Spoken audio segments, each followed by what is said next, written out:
go.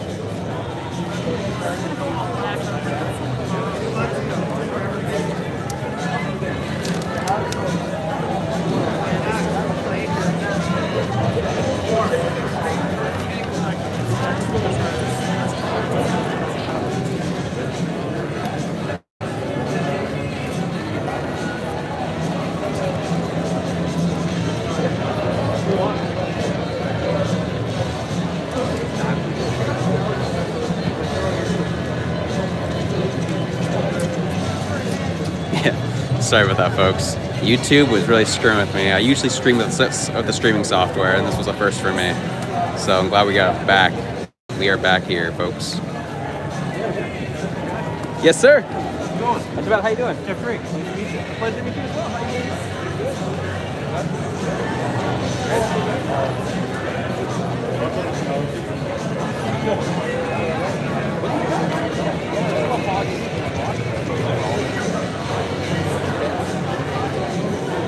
You want me to go up there and grab lights?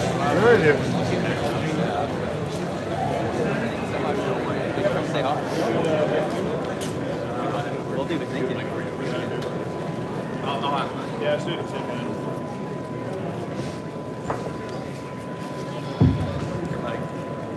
Can I have a mic? Do a mic. How you doing? Good work. Thank you so much. I appreciate it, sir.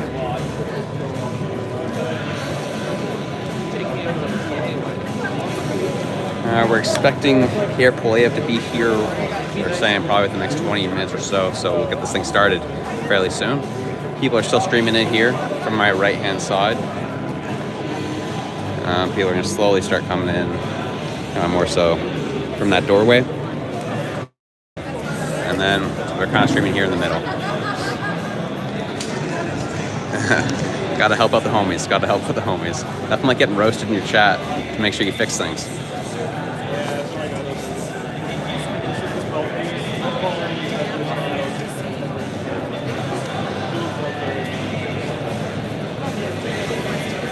It's happening in Fredericton, New Brunswick.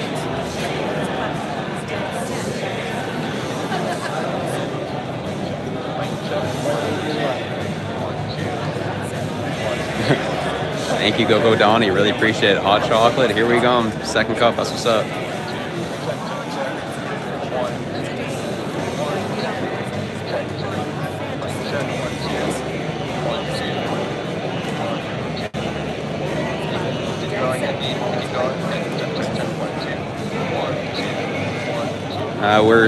They said the doors were supposed to open at 6, so I imagine we'll be starting a little shortly after that.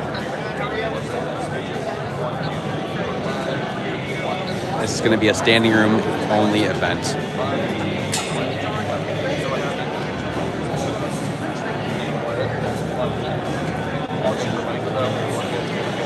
Thank you so much, Mr. G. I really appreciate it. Really appreciate it.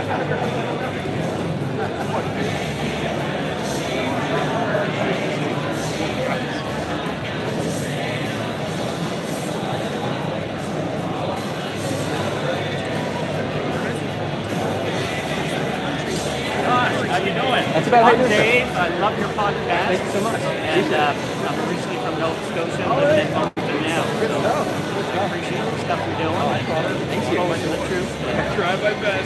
Yeah, absolutely. No, thanks for coming to say hi. What do you do in Moncton now? I'm a pastor in St. Baptist. Oh, good stuff. My dad was living in Oh, really? Where at? In Halifax? Yeah, I was traveling around a lot. Calgary, Toronto, Halifax. Oh, right on. Yeah. Excellent. They trained in LA. Oh, That's yeah. where I lived when I was really small. Yeah, we moved around. Okay, awesome. Yeah. No, I watch your podcast. Just really appreciate all you're doing. Thank you so much. Well, thanks for coming to say hi. Well, watched your post this morning there. Like, man, he says he's going to be a Moncton, so I thought that was pretty cool. Yeah, I thought it would be cool to say hi to some home. Great.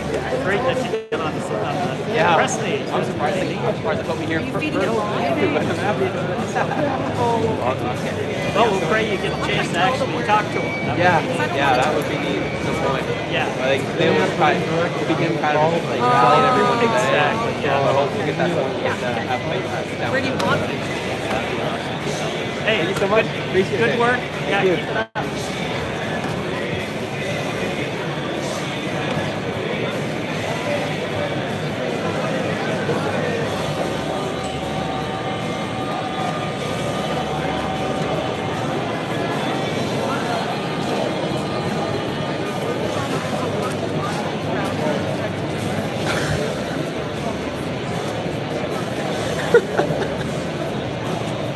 That's amazing.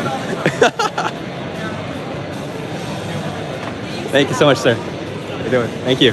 Got you, dude. Thank you.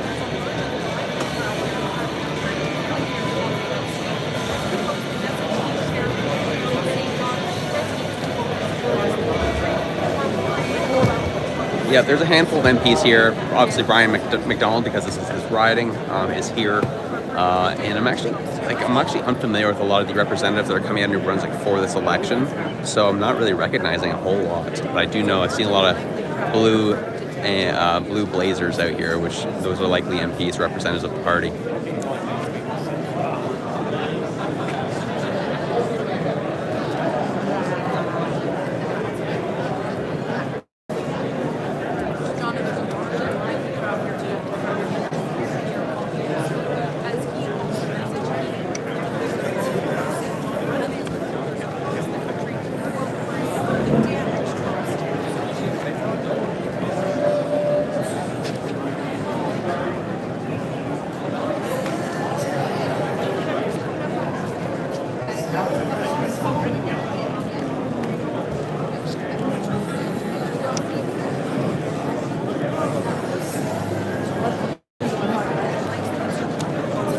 Thank you so much, Nicole. Really appreciate it.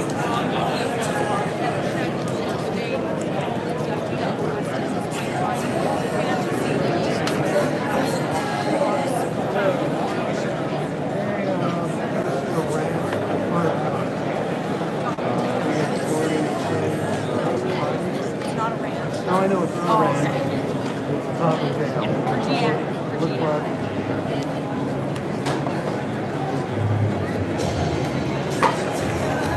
That's right.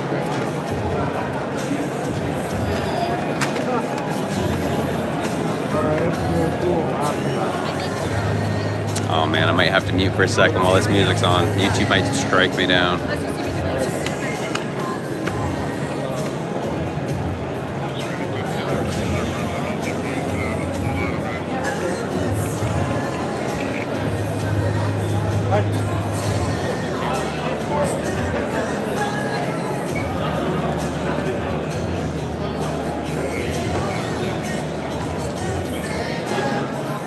So far the room is only getting more full, especially coming from this direction. And people are slowly starting to figure out they can go to the left side of the room. So this will be a pretty packed out space here, I imagine, for the next 10-15 minutes.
Give you a level. Lights not on.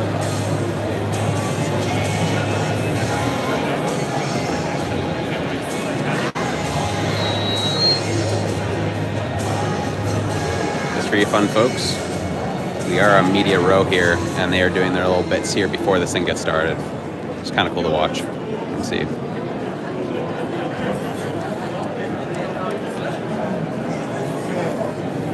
This thing will probably get started probably the next 10-15 minutes, I imagine.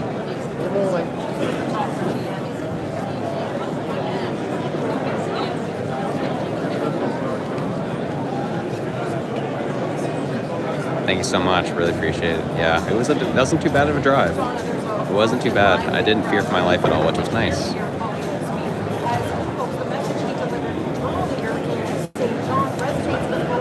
Fredericton, New Brunswick.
Thank you so much, Nicole, for the super chat. Yeah, 4 hours, baby. It was a fun drive. Sorry, it's really hard to make sure I can read all super chats while I'm here. It's so tough, guys. I'm so sorry. Like, I don't know if I'm hitting.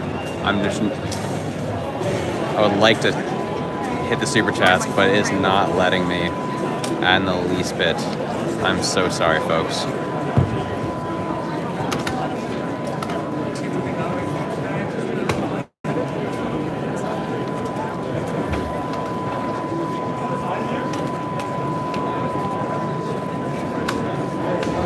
Yeah, the journey to 100K is coming close to it. Coming close to it.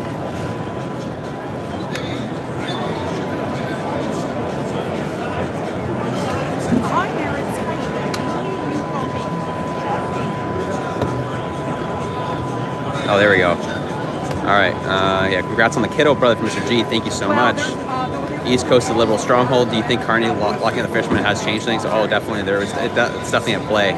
For sure. Steve Dion, thank you so much for the super chat. Just me, Nicole, snacks for later on me. Thank you so much. I'm gonna need that as I drive home. Try to get home for 2 a.m. today. Start a chant. Oh, people are getting fired up with the chants here. Hit the like. He drove over 4 hours for us. Yes, thank you so much, folks. Really appreciate it. I'm gonna keep the super chats. Chat the only thing operating my phone. So I'm sorry if I don't get to the general chat. Just want to make sure I hit the people that are sacrificing financially and make sure I shout them out.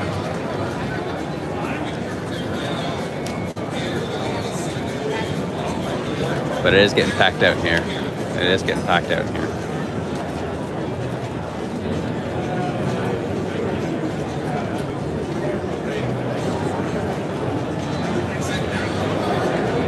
Portuguese pie, let's go, brother. Hopefully you got a tripod so you don't get tired. You're looking to ask a question. Awesome fans for ask for picks already. Yeah. Today's just a rally, so there won't be no questions, but it'll be fun to just kind of still talk to some people on the ground, see what the enthusiasm level is at. It's more so to answer a lot of my own questions too. Of like, all right, is the enthusiasm real or fake? We'll find out. Hey, Heidi. Are you able to tell them? It's just for John. I'll get called. I'm sorry. I'll do it. Yeah.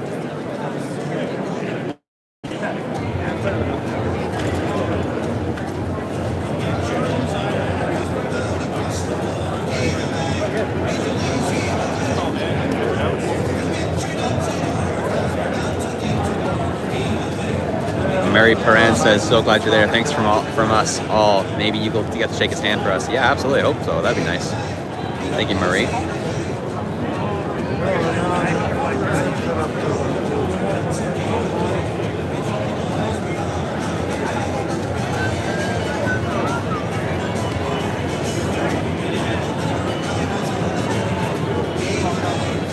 Hello. Thank you so much. I appreciate it. Thank you.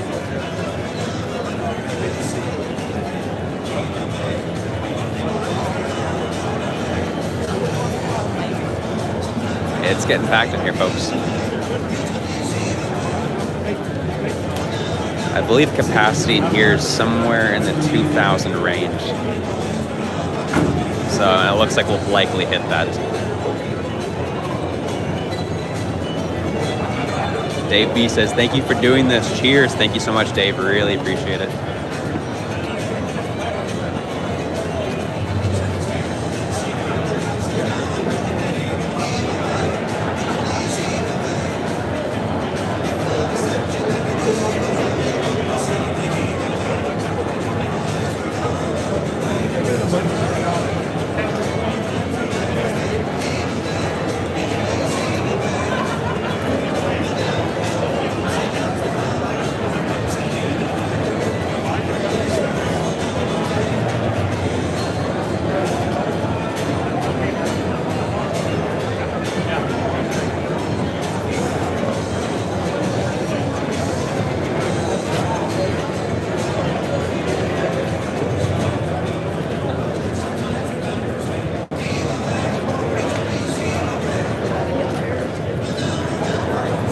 Yeah, right now, people are definitely, you feel the excitement here in the crowd. It's actually pretty fascinating kind of watching people talk and interact throughout the community, in the community.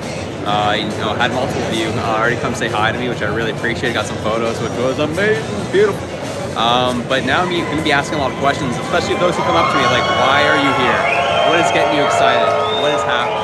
So we will be hitting all that, and obviously the media team's trying to get people hyped up as we're about to get started here, I imagine fairly shortly. But this is, this room's getting packed in pretty quickly, and they'll probably give an extra moment or two to be able to get more people in here, because that's what gets people going, right? The numbers.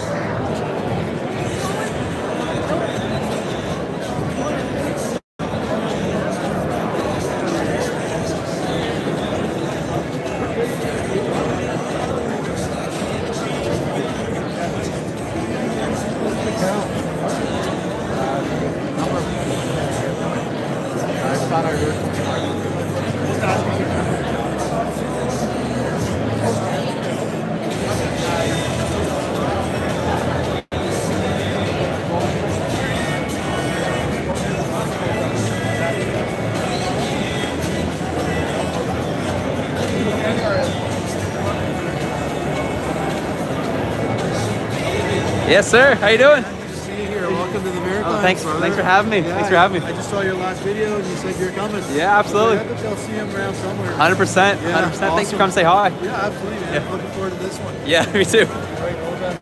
Yeah.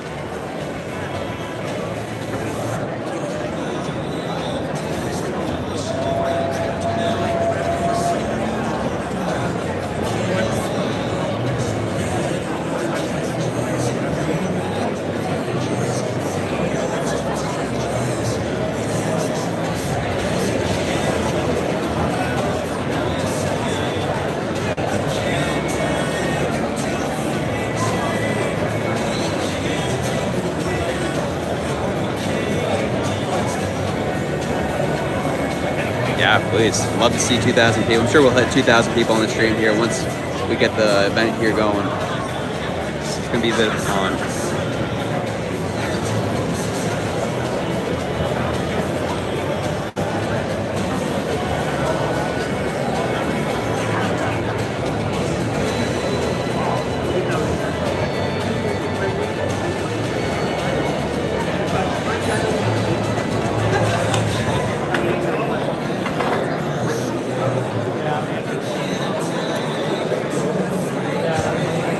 The other thing I found very interesting too is what we're starting to recognize is right now a lot of media have finally poured in. You have the CBCs, the Globals of the world, and a couple other local networks that are here. And then there's kind of this one platform here, which I'm curious, I can kind of see it right here.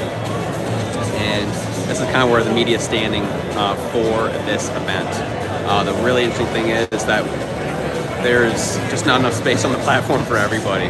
And so a lot of people are going to be fighting for their lives on the ground, trying to get above the heads here today. So all of that to say is this little podcaster off YouTube took a spot away from one of the mainstream media spots off the platform. So I think that is something that's very telling.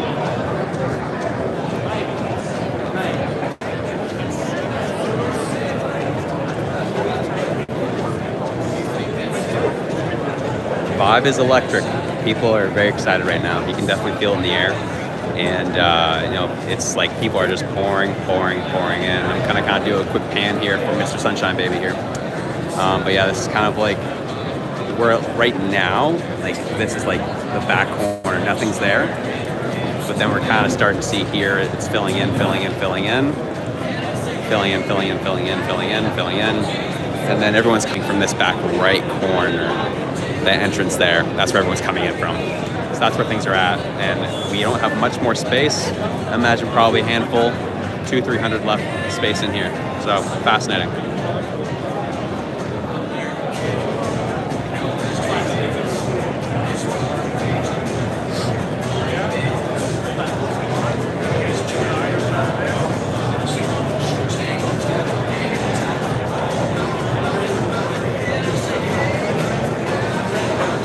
Excuse me. 6:05. Perfect. Thank you so much. Appreciate it. That's what happens when you start using your phone to live stream. I have no semblance of time right now. I don't have a watch on me or anything.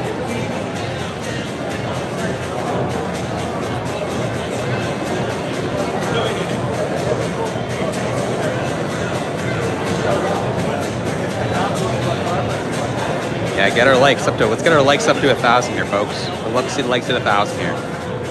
Hello, sir. Sorry. What's good? How you holding up? Josh, pleasure to meet you. Thanks for coming say hi. So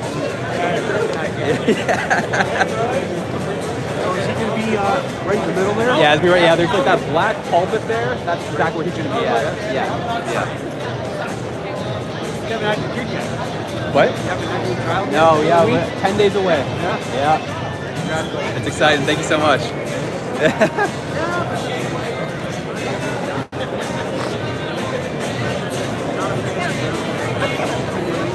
Well, we got 1,000 likes. Thank you, folks. Thank you for 1,000 likes, over 2,000 on stream. Let's go, folks. Let's go. Let's see if we can beat all the other streams. Let's see if we can get 3, 4, 5,000 on this bad boy. With less quality audio and all.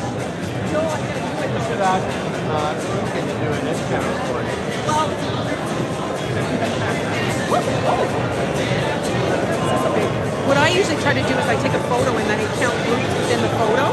Oh. But it's still not very precise, right? And a room like this is hard. This is what Aiken does. One. Oh, yeah, I don't do that. So- It takes forever. Something I know people have been doing is they take the photo and then they throw it into ChatGPT and it's actually kind of more. Really? Yeah. One guy's podcast, Thank you so man. much, sir. Appreciate it. Thanks for coming say hi. 4,500. Thank you.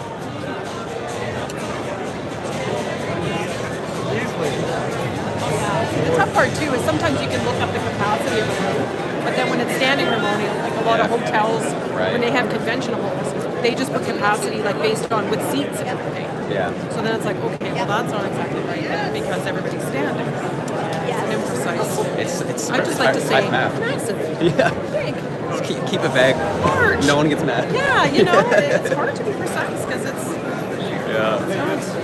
Yeah. Do we know what the capacity of this room is? so. No. Yeah.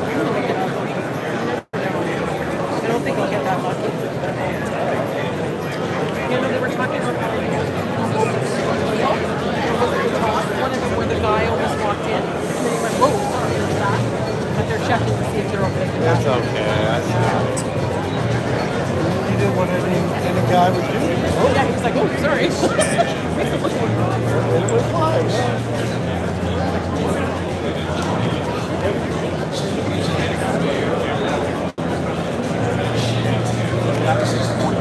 Oh, folks, we officially got Rebel News in the house. Stand on the ladder. Let's see if I can. I'm gonna pull this up for you guys. Yeah, there he is, the man, the myth, the legend. Rebel News officially here. Fascinating. This is gonna be interesting. I didn't expect to see him here. Holy jumping. Oh, yeah.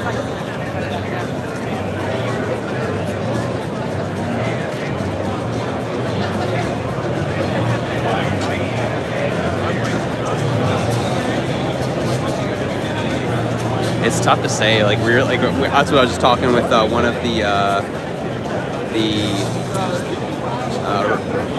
one of the reporters from Global who's standing here beside me. It's really hard to figure out what the crowd is. What I suggest what people do is actually, if you want to screenshot this particular stream, throw that into Grok, throw that into ChatGPT, and they can try to see if that the mechanism will be able to count the heads. That might be a bit of a closer idea, but I'm imagining we're well over 2,000 at this point. We're well over 2,000 in that.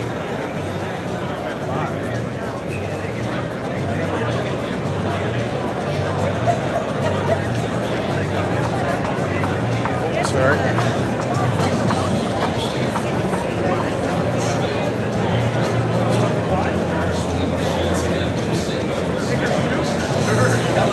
Arms ever get tired? No. Would it be? For some reason, when I go home, I can always do really good back squats, an insane amount.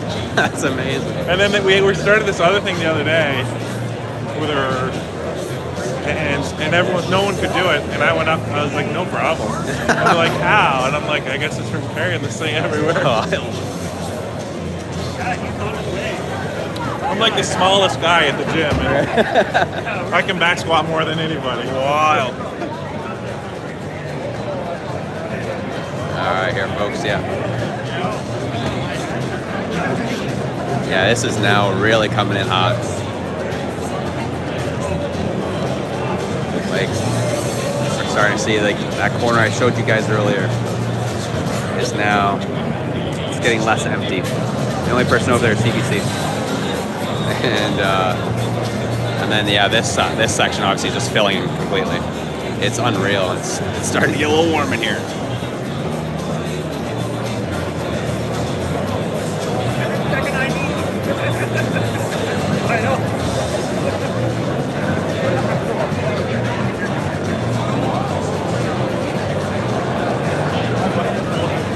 Judy Gray says, I don't know how anyone who watches these rallies can believe the Liberals are leading. Don't believe the polls or that it's all about Trump. It's not. Good call.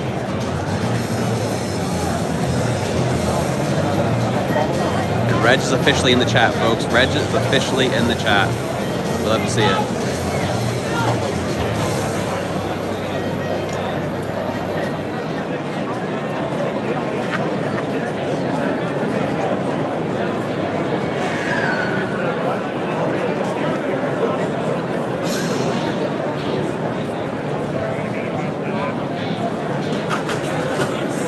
Wow, we are over 2,500 here, folks. 2,500. See if we can get 3K on this stream. 3K.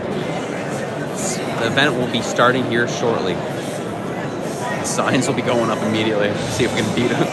Make sure we get over the view of the signs.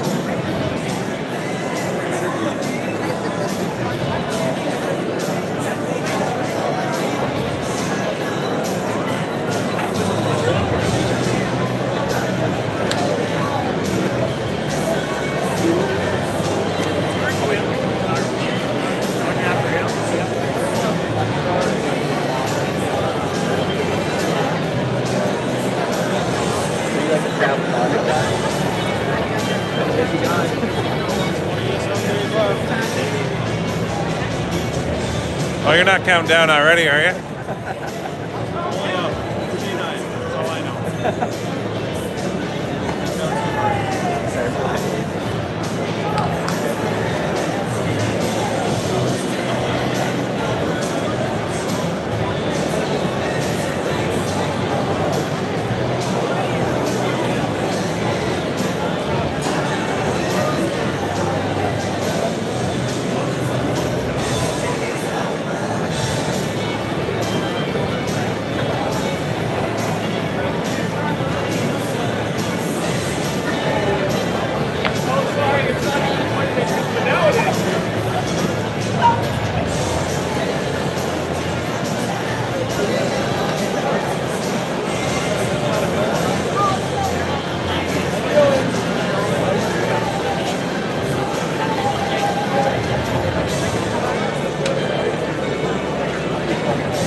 good. Good to see you.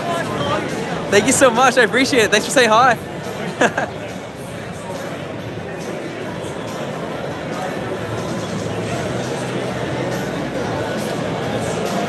Oh, yeah. David says, let's shock the world on April 28th. Everyone and get ourselves a conservative majority. We need to save our country.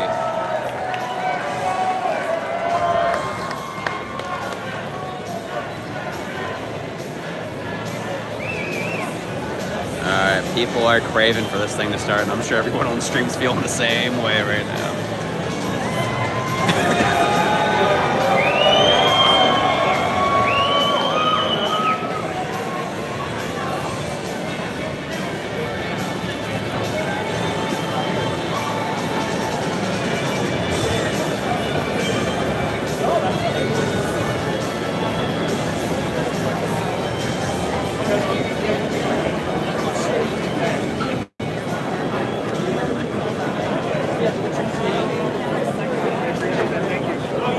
Holy jumping, we're almost at 3,000 on the stream. Way to be, folks. And things haven't even started yet. I'm psyched about that.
Shaw Street. As Canadians, it is extremely important to talk to your boomer relatives and convince them that the fourth Liberal terms will doom Canada. Please talk to them. Convince them that it is time for a serious change. It's time for Canada first. Thank you, Mr. Shaw Street.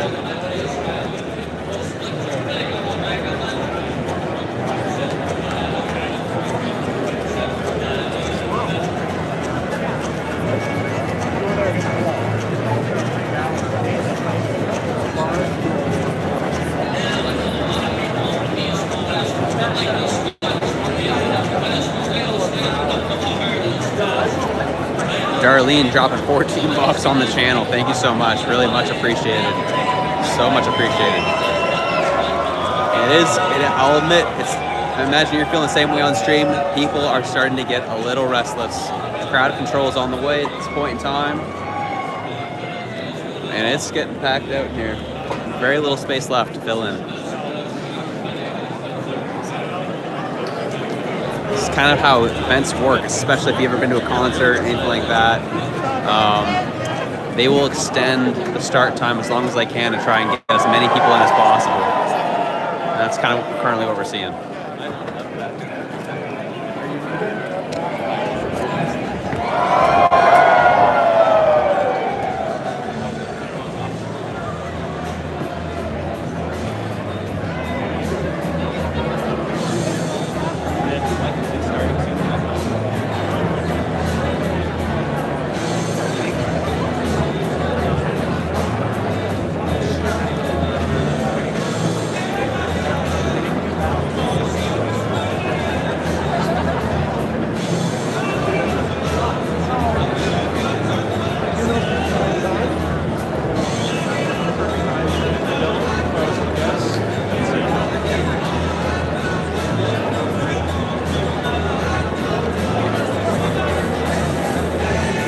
Solid guess.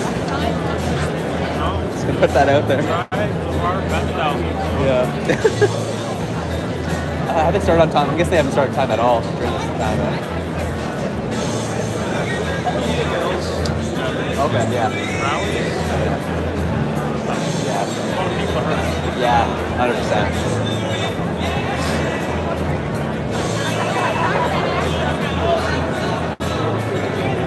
I have a 360 camera. I just want to run up and grab a shot. Oh, do you actually? What? Do you actually? Yeah. Oh, that's sweet. I don't think I've actually seen one in person before. Huh. That's fascinating. Right? How much one of those go for these days? I don't know. Yeah. Oh yeah, so I guess work would pay for it for you. No. No? No, I'm on You're rich. That's it. He doesn't have to look at the price tag. I didn't. I did not.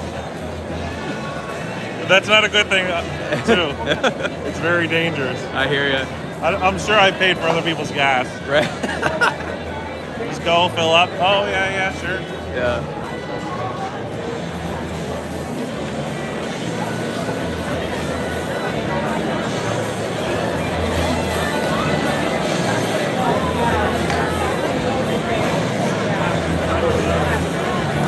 Thank you so much for the kind words, folks. Thanks for the kind words. I'm learning tricks of the trade. If I were to, I'll probably be covering a couple more of these events. So I'll be more prepared next time for sure. I have a couple more things I should bring with me. And then it'll make this experience a lot better. So I'm learning tricks of the trade, folks. Tricks of the trade. No. What? Did you do it? No, I can't go up. You said not to. Oh, the boss said so. Wait, let's do it. Come with you? Oh.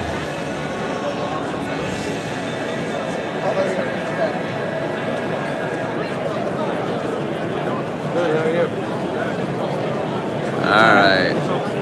No, I'm trying to figure out how to get a shot. Antoinette says, talk to them young people about how they need to vote and have a say in their future. Leave no doubt. Judy Gray says, as a boomer myself, we're a lot smarter than some people think we are. Pierre all the way.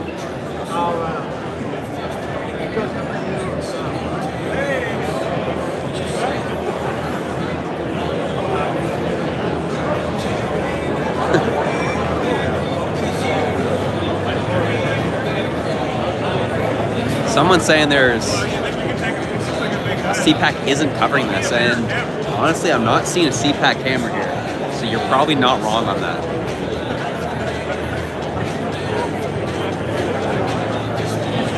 Yeah, literally, I'm only on the platform with Global and Pierre's video team, and me. Those are the only people on the platform. People off the platform are CBC and local TV stations. So yeah, I'm not seeing CPAC here at all.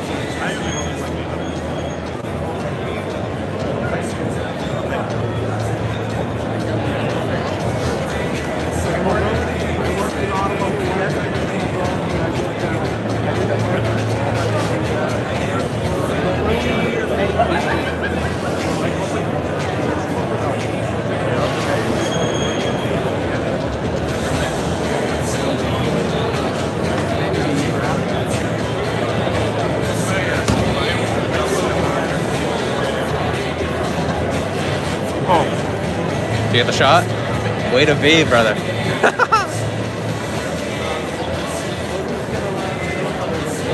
I don't know the hierarchy here. Yeah, just gotta do what you gotta do. Yeah. I was, who do you work for? Reuters. Nice. I freelance, I should say, for them. Oh, that makes more sense, yeah. Do you work with the different entities at all, or is it just Reuters? I work with a lot of the different news outlets. Okay. But I've really tried to Focus on a limit. couple. Yeah. And don't get me wrong, I love it. Yeah. But I'm a landscape photographer too. And the income on the landscape photography side is significant. Yeah. So it's like, when you make $250 an hour taking landscape photos, can you justify That's tough. making $249 for somebody else? Right. That's fair. And it's actually been a struggle because I love this shit. Yeah. It's fun to be around. Yeah. It's fun. Oh my gosh, it's packed in here. I know, right?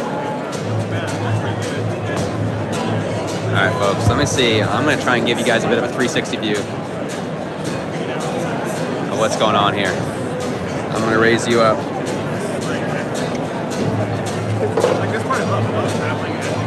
what we're looking at here.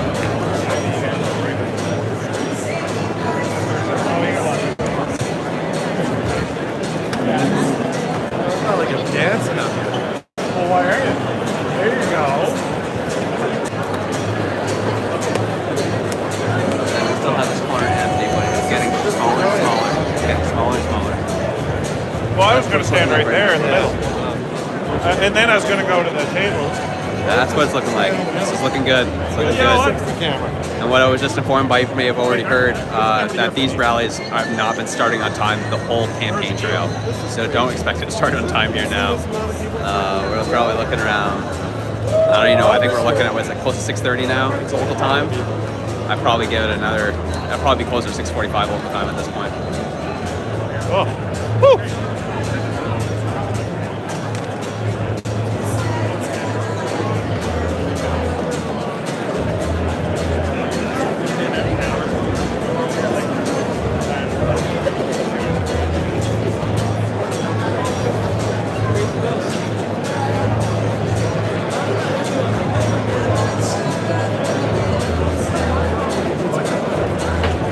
Super chats I've missed. Just Me Nicole says the venue website is 1,000 standing capacity. I think we're breaking fire codes then. I think we're breaking fire codes.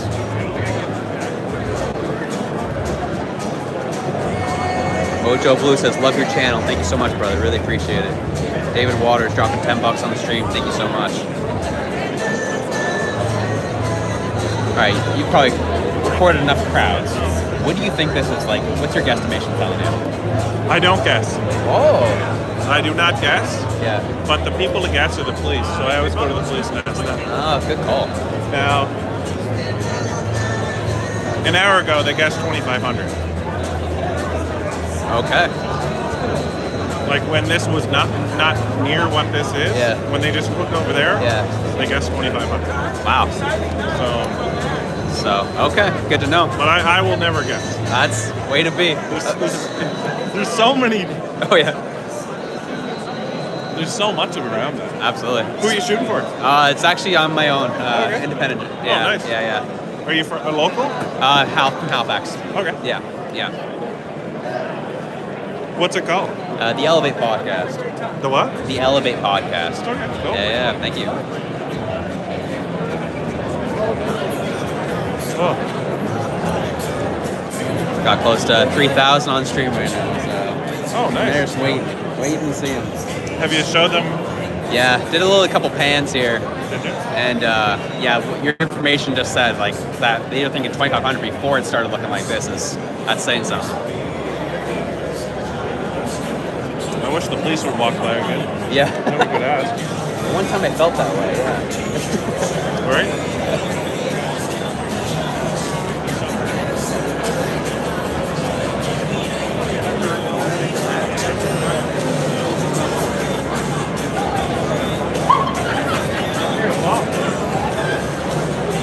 I'm not used to someone being taller than me. What is this? Is that your ladder? Okay. I never bring ladders, but I always go and buy them. I have so many ladders at home. Gee.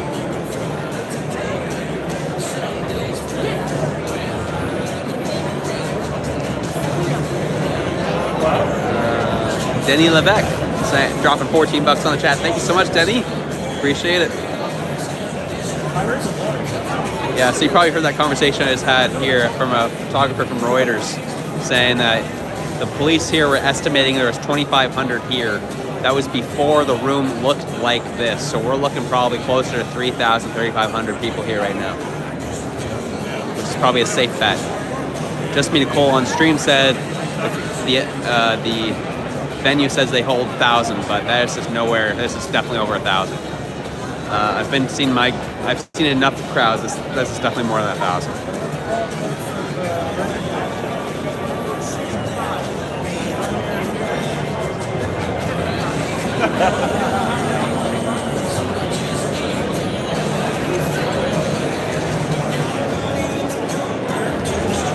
More here than more here than the average amount of fans that go down Island. The average is 2,700.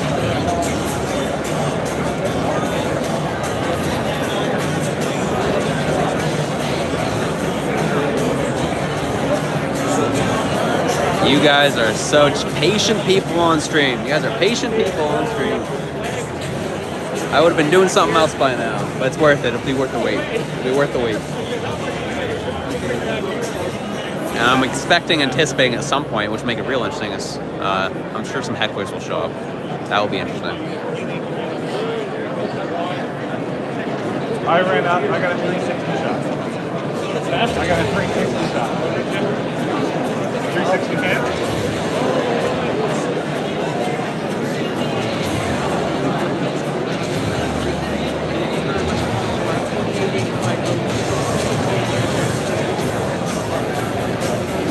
Oh, I missed this one. Jacinta says, have a coffee and snacks on your drive home. Thanks for doing this. Thank you so much, Jacinta. Appreciate it.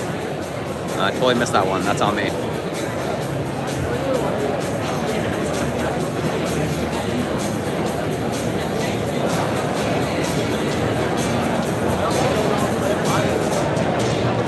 So you get a lot of super chats and stuff? Yeah. Yeah. Not too bad. It makes the drive worth it. Yeah. Well, I mean, you also got to take a few days extra, right? Yeah, exactly. Like, yeah, it's essentially, like, I'm not able to make content for like a couple days, or at least a day because of it, so yeah, helps out.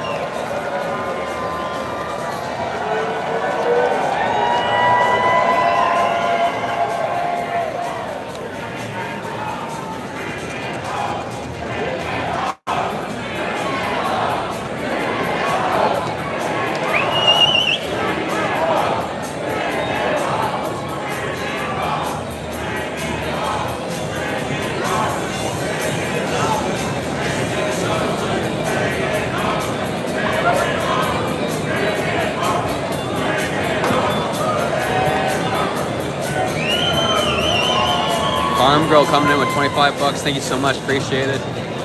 Faye, True Hamchuck saying, praying for the Conservatives to win this election. Angie Wenzel saying, I hope the Maritimes come out to support the Conservatives. Thanks for all you do, for all you and Reg do. Go Pierre. Shout out Reg. We love Reg. Wish Reg could have been with us today. That would have been awesome. But the thing is, Reg has a family to tend to and has responsibilities. So, can't fault him for that. Buzzed Advent says, please let everyone know to donate the Conservatives today. Final day for them to hit the goal. Good call out. Good call out.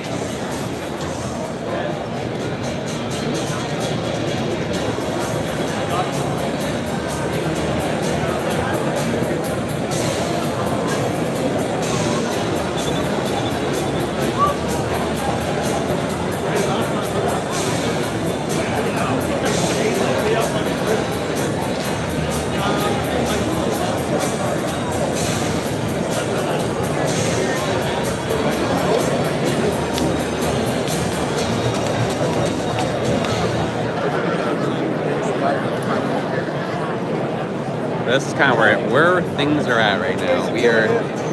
We are pretty much at the brink of like, so screw the idea of what a building capacity is. We're getting close to the brim of just physical capacity in general. We have a little bit of room here, and that right from my left shoulder here. There's nothing over my right shoulder. There's nothing there. That's the only spot you're gonna get here right now. Everything else is packed to the brim. There might be a couple spots in those back left corners, the black left and right corners, but that's about it. It is packed tonight. It's unreal. The water for Pierre Poilievre is getting filled up, so we can imagine he's likely close to getting this thing started. So here we go, folks. Keep being patient. The time's coming. We have over 3,300 people on stream. Let's keep it going. Becca from Does Disney says thanks for doing this. Becca and Libby, thank you so much. Becca, it really means the world. Woo! And all you people on the ground here, y'all are awesome. So many of you have come say hi already. It's weird putting faces to analytics, I'll say that much, and really grateful for all of you. You're fantastic. Healer in Canada says, I appreciate the effort in bringing us all close to what's happening out there with our Eastern patriots, no problem. Like that. And Space Rose says, thank you for the truth you give to all of us. Brave independent media for the Canadians. God bless. Let's bring it home. Bring it home indeed. Bring it home indeed. We're having fun. We're having fun here, folks. And that's why I wish it was just a weird. There's a bit of a weird setup tonight. I really liked what Pleb did at the North York rally. I thought that was fantastic. He was able to get on the ground, talk to people. I tried to do that here, and they said, no, you go right to your media section. I was like, oh, okay. So I had to wait for people to come over to me for them to come say hi. So hopefully I'll be able to hang around a little bit afterwards, talk to some people, maybe kiss some babies, like a true politician. But we're about to get started here, folks. Here we go.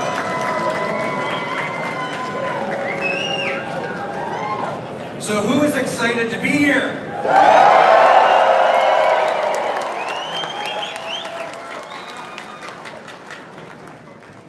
Merci beaucoup d'être venu ce soir.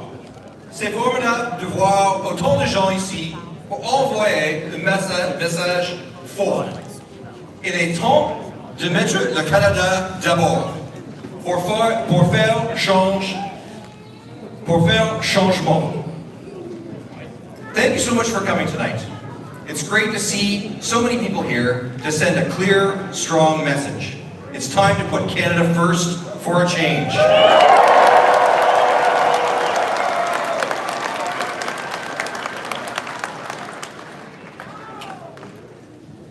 Tout d'abord, les gens demandent toujours comment pouvons-nous aider Pierre à mettre le Canada d'abord. Et la réponse est simple, c'est facile. La première chose que vous pouvez faire est de faire du bénévolat. Demandez à un membre de notre équipe dans la salle comment vous pouvez vous impliquer ou allez sur conservateur.ca pour vous inscrire.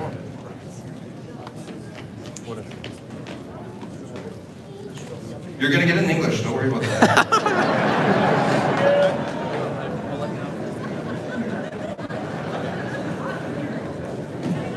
Nous ne pouvons empêcher les libéraux de Mark Carney de remporter un quatrième mandat de voter. The French area of New All I have Brunswick to say does is not happen. Mark Carney and we get the booze. Deuxièmement, partagez-vous toutes les publications de Pierre en ligne. Vous pouvez également laisser des commentaires positifs pour aider à diffuser notre message. Il est temps de mettre le Canada d'abord.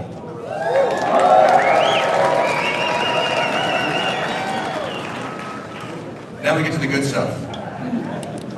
So, before we get going, I do have some housekeeping points that I have to share with you.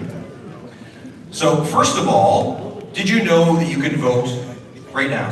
Not right now here, but starting now, you can go to the Elections Canada's office here in Fredericton or Mukto. It's at 27 Allison Boulevard, near the Toyota dealership, across the highway. And you can vote any day. So please do that. A lot of you got cards when you walked in here. Please get those ballots in the box. That's really important.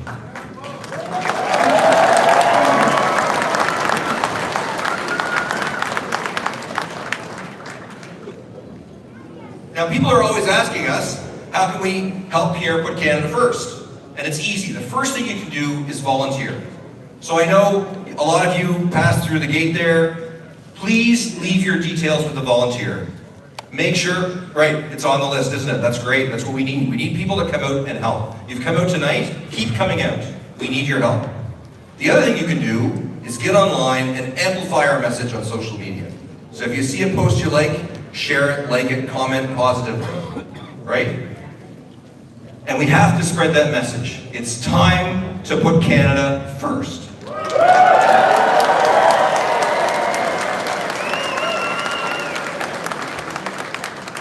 All right, so that's the housekeeping stuff that I had to do. We've got it out of the way. We're going to have a little more music, and then we're going to get to the main event. So sit tight.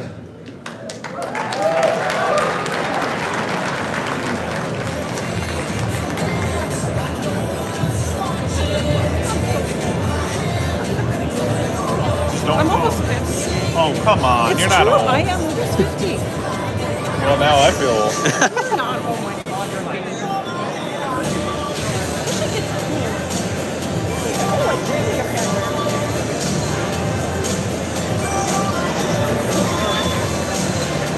Angus saying, great job watching from Northern Alberta. Wow, you're far up there, brother. Northern Alberta's a far place. Way to be. Way to be. What did I do wrong? Okay, I did that wrong, didn't I? Yeah, you're gonna hold it that way. It has to be this way? Yeah. Oh, I can't do it the other way? Oh, right, okay. Oh, it's not horizontal? Oh. Because you're gonna get horizontal because you're fanning. Do I have to hold it like that? I'm not just a pretty face, so.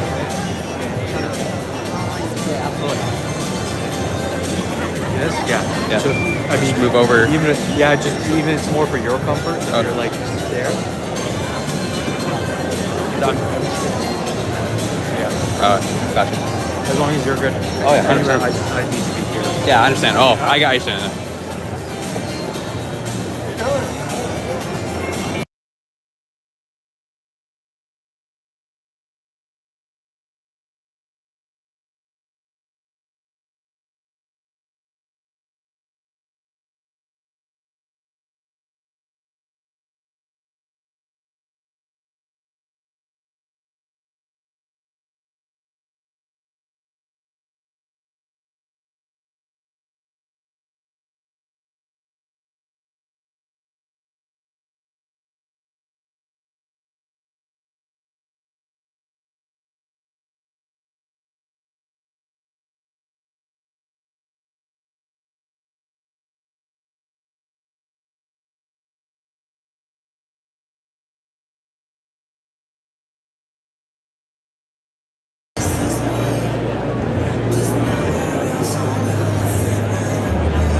Yeah, we'll see. I know they it's a breakneck speed of a campaign, and we're in talks. We're chatting with them.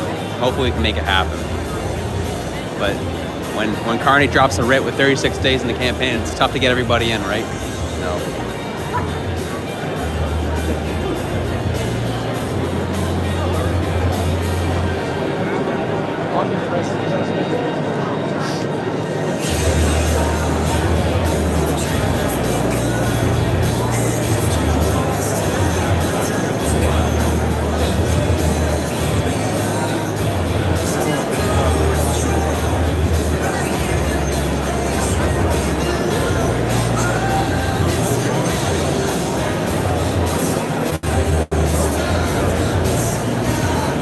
Jeff Brewster coming in with 10, saying, let's send Carney back to Europe. Oh my gosh, let's go.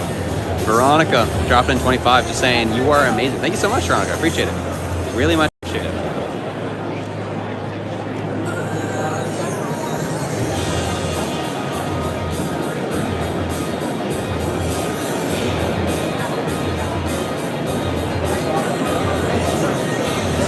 Sorry, I don't mean to. Yeah. But you got 3,000 people watching? Yeah, I'll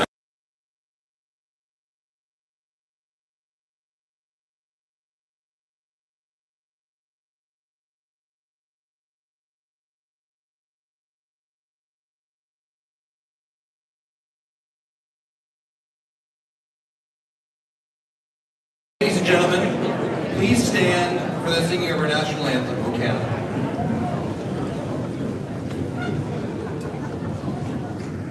Please sing with me.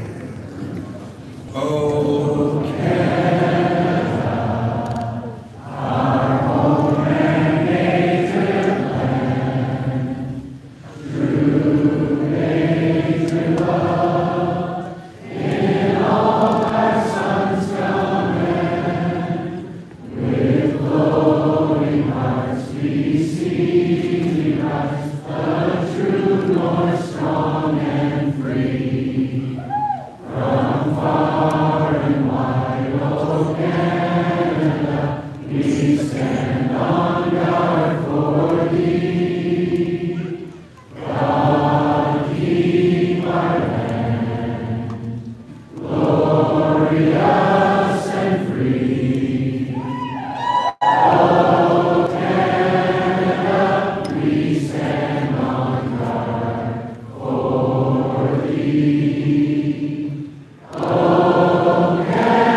Now that's how it's done. J'ai une question importante à vous poser. Après cette décennie perdue des libéraux qui a affaibli le Canada face aux États-Unis avec les taxes et les impôts trop élevés et une inflation hors de contrôle, est-ce que les libéraux méritent un 4e mandat? Absolument.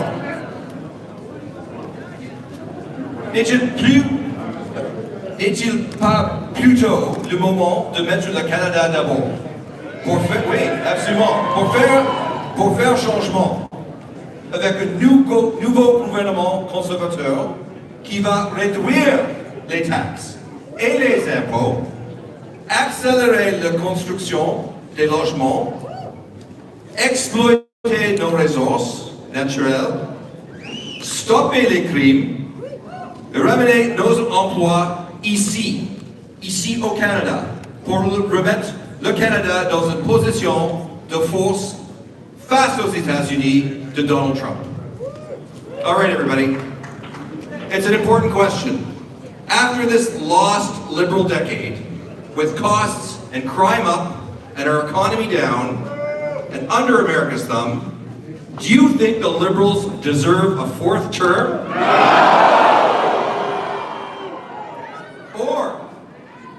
Or is it time to put Canada first for a change?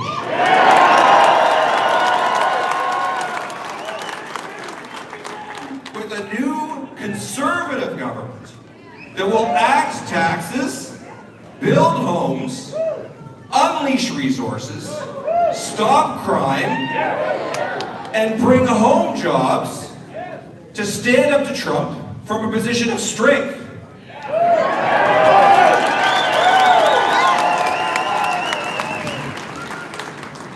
Now, common sense Canadians like you know we need a change. And who's the person to deliver that change? Pierre Poilievre! Now, here to tell you more about the only man who can stop Mark Carney, I have the pleasure of introducing to you Anna Poilievre.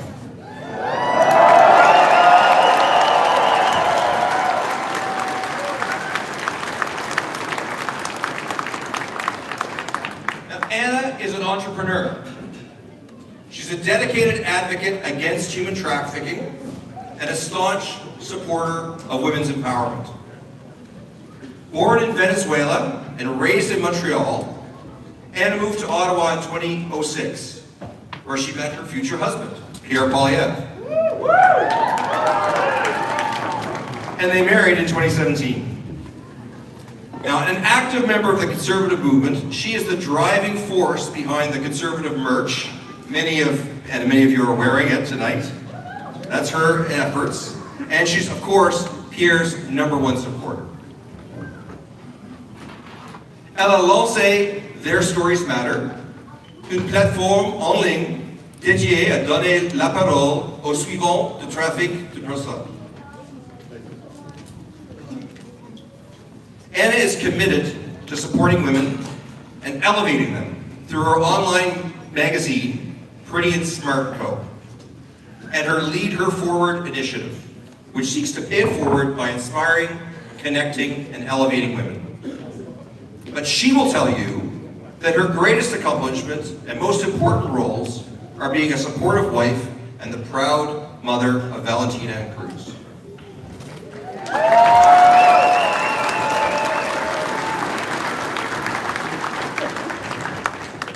Mesdames et messieurs, sans plus tarder, Anna Poilievre. Ladies and gentlemen, without further ado, Anna Poilievre.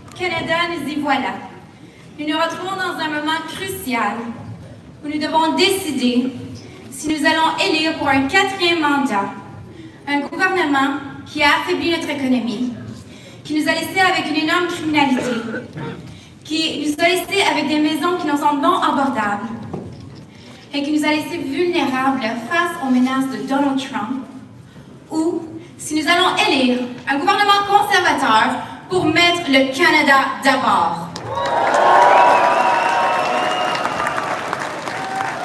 So Canada, here we are in a crucial time where we must decide whether we're going to elect for a 4th time a government that has weakened our economy, left us with unaffordable housing and food, rampant crime, and vulnerable in the face of threats of Donald Trump, or are we going to elect a conservative government who's going to put Canada first for a change?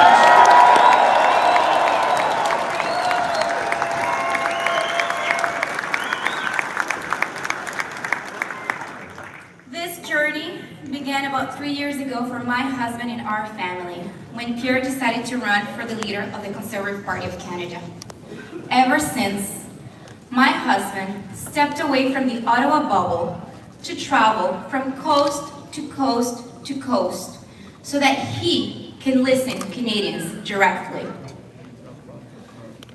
Because what we need, it is a government and a leader of the people, by the people.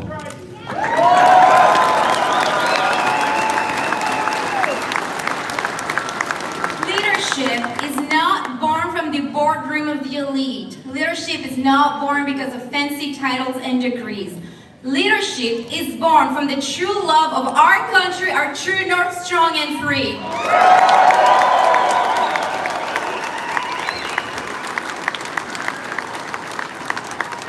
My husband has been here all along fighting for all of us. Meanwhile, Mr. Carney has been abroad, and he has been looking down on this work. If Mr. Carney wants to seek the highest office, he's ought to give the respect it deserves. Yes, my husband has spent his life right here at home fighting for our youth, our families, our seniors, and that is an honorable thing to do.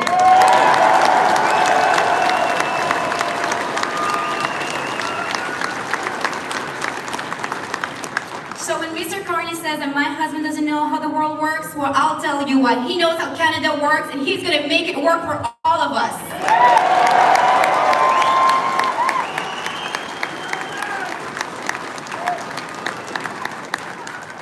Now, I love all of my husband's policies, but I think that to really understand the policies and the why, we need to understand the man and the family behind of it all.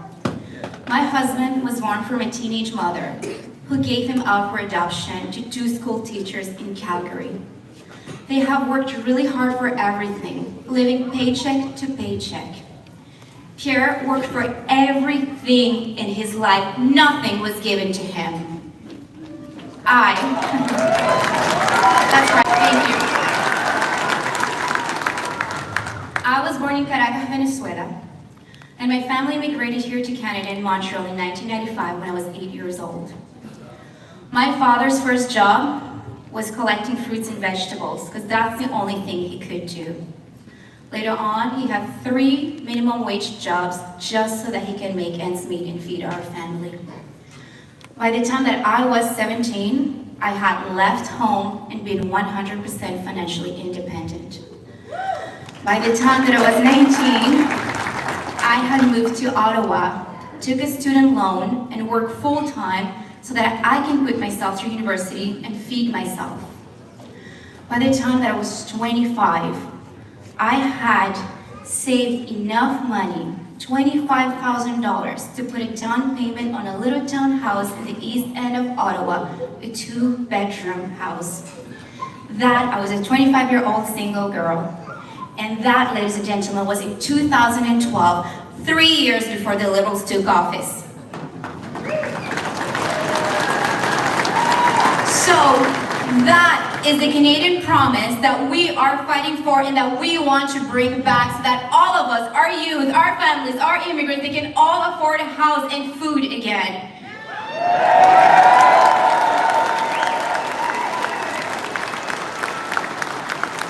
It shouldn't be this way in Canada. But ladies and gentlemen, there is hope on the way. My family is standing united, and we're here together in this fight with you, and we need you with us. So ladies and gentlemen, that is why it is my pleasure to share with you my husband, the next Prime Minister of Canada, Pierre Poilievre.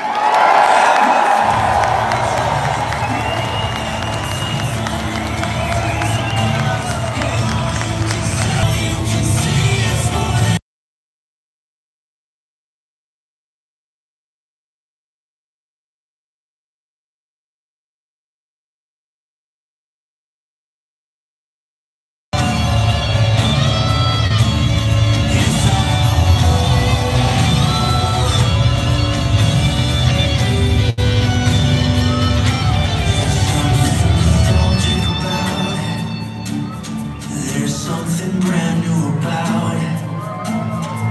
Yeah, you leave and you miss it, then come back and kiss it. You'll travel the distance, we're so proud of it. We fight for what's right.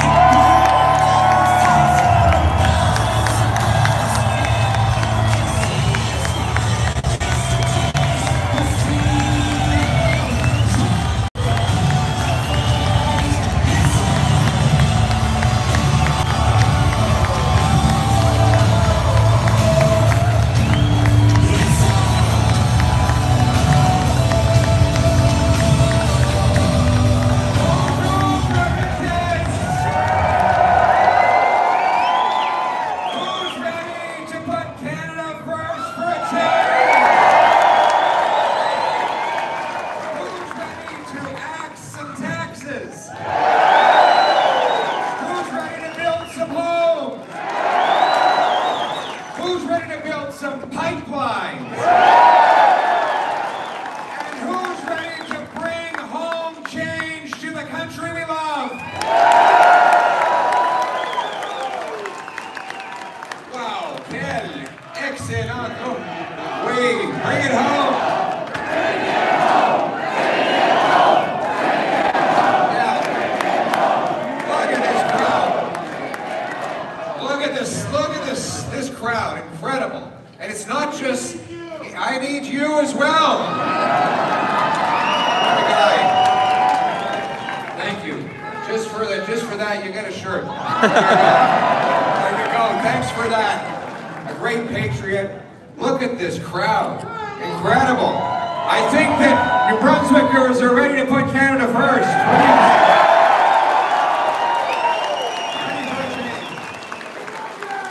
Thank you. I love you too. It's not just the quantity of people, it's the quality. Look at these. These are incredible people. Very good-looking crowd. Patriotic, strong, optimistic. Look at those smiles. People feel hopeful again. They see hope on the horizon. They want to bring home the promise of this country. La promesse du Canada, que chacun qui travaille fort pourra avoir une belle vie dans une belle maison, dans une communauté sécuritaire, protégée par des braves soldats sous notre fier drapeau canadien.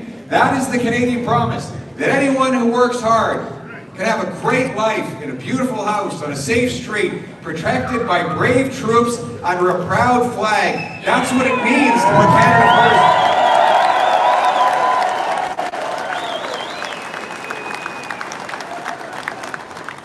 And that's why we're running. Because after the lost Liberal decade,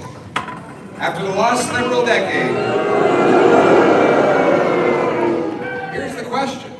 After the last Liberal decade of rising costs and crime and a falling economy under the thumb of the Americans, do we want to elect the Liberals for a fourth term?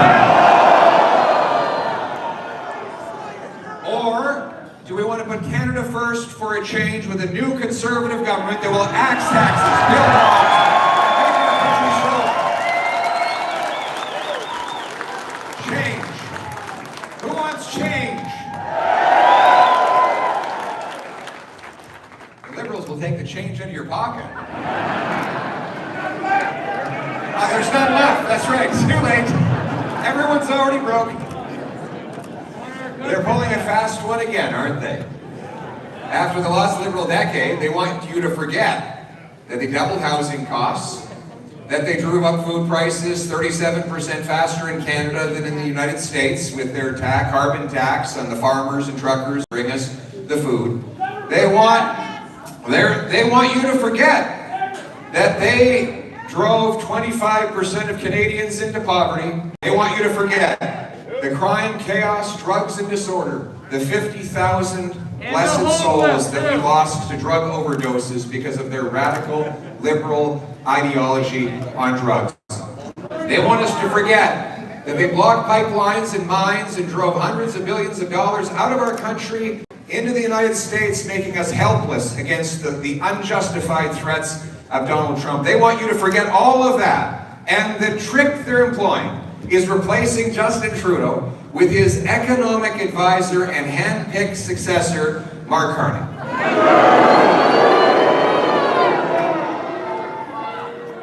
It is, as Atlantic Canadians will tell you, it might be a new face at the helm, but it's the same ship, the same Liberal ship, the same Liberal crew, the same broken down Liberal boat, the same sinking ship that's going straight down. That is not change, my friends. That is more of the disastrous status quo that Canadians want to leave behind.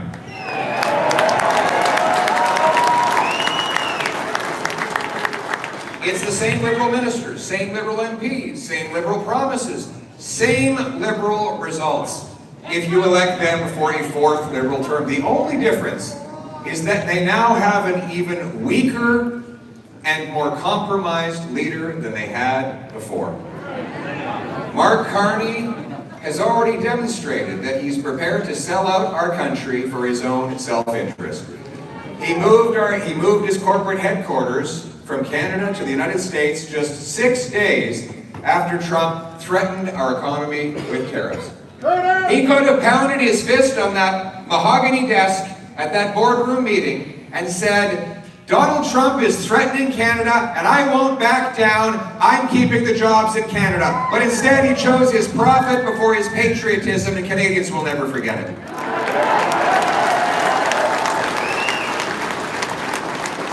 And while our schools and hospitals were starving for money and our taxpayers were overcharged, he stashed his corporate cash in Bermuda so that he wouldn't have to pay Canadian taxes. He took a $250 million loan for his company from a Chinese government-backed bank, personally traveling to Beijing to secure the deal in October, while he was the economic advisor to Justin Trudeau, who should have been acting in Canada's national interest. Now, he is locked up in that conflict of interest. And the worst thing about all of these decisions is that he still owns the shares and the investments in the company he moved to New York, for which he held the taxes down in Bermuda, and from which he got the loan from the Chinese government. All of these foreign interests will be pulling his strings. My friends, this is not a way to change from the lost Liberal decade. Mark Carney will make it even worse. And just today, we saw evidence of that. Did you hear the story of this Liberal MP? Yeah. Incredible. The Chinese government puts out a bounty on the head of a Canadian citizen because he criticized China.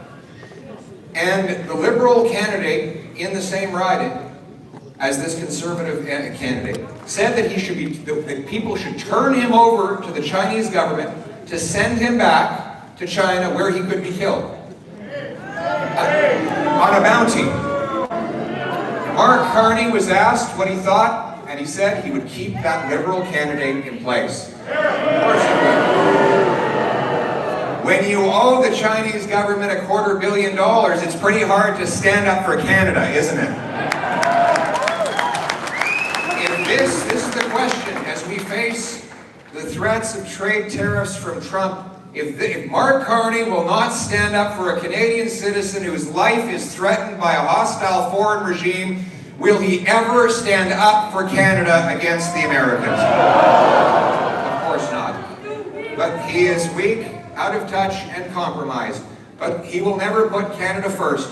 And that's why the choice in this election is very clear. Do you want a weak and compromised Liberal to carry on with a fourth Liberal term of driving costs and crime up and driving our country down? Or are you ready for a change with a Canada First Conservative government?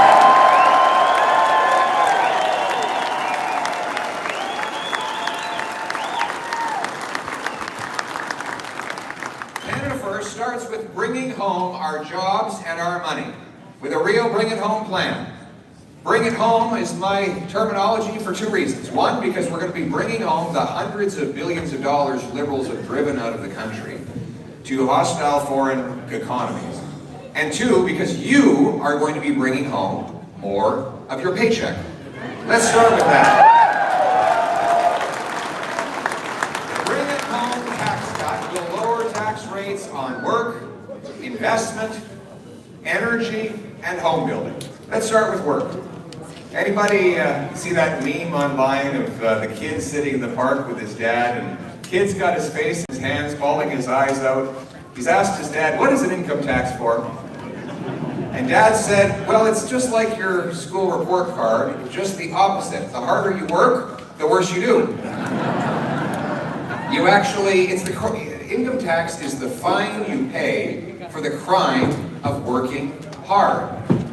Today, Canadians spend more on tax than they do on food, clothing, and shelter combined.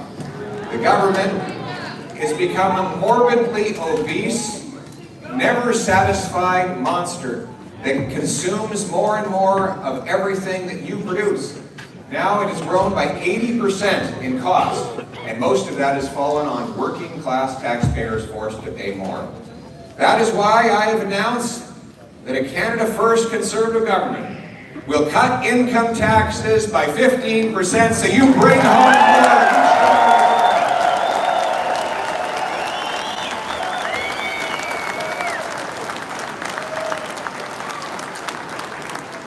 We will cut taxes on investment. Investment is what it takes to make things move. Capital goes where capital grows. So in Canada today, in an hour of work, we produce about 52 American dollars of GDP. In the States, they produce 80 American dollars per hour work. That means they can work about a third less and make just as much as us. Why is that? We have better workers. Harder workers. Why are we making less money? The answer is we have less tools and technology. You take the total investment in our economy divided by the total number of workers, it works out to about $15,000 US. In the States, it's $28,000. So you have two workers side by side. Let's say they both shovel snow. One guy on the Canadian side, he's got a small little hand shovel. On the American side, he starts with the same shovel. But the next year, the American gets a much bigger shovel. And the Canadian guy still has a small one. And on the American side, the next year, he gets a big snow blower. And the Canadian still got a small shovel. And on the south side of the border, the next year, he gets a big tractor with a big shovel on the front. And the Canadian's still heaving away, using muscular power. After a while, the American starts to get pretty far ahead. We have less investment in Canada because our taxes are high and our red tape is brutal. And there is an enormous incentive to send money out of the country. For example, Mark Carney stuffed his corporate cash in Bermuda because he didn't have to pay taxes there. So many other companies move their money abroad for the same reason. We're going to make it advantageous to bring the money home, starting with allowing you to put an extra $5,000 in your tax-free savings account as long as the money goes to Canadian companies. Canadian-only companies. Second, there's the capital gains tax. When a small businessman sells at the end of his career, he has to pay this big tax. Or if you imagine a factory, manufacturing company has some vacant land, they want to sell it to a home builder who will build homes with it. But as soon as they sell the land, they have to pay the tax, meaning they don't go ahead with the sale. So there's no transaction, there's no homes built, and there's no money for the factory to invest in a new assembly line or a CNC machine. And so the investment never occurs. This tax seizes up our economy and locks out investment. And that is why I have announced that we will put Canada first by allowing you to pay no capital gains tax if you reinvest all the money in Canada.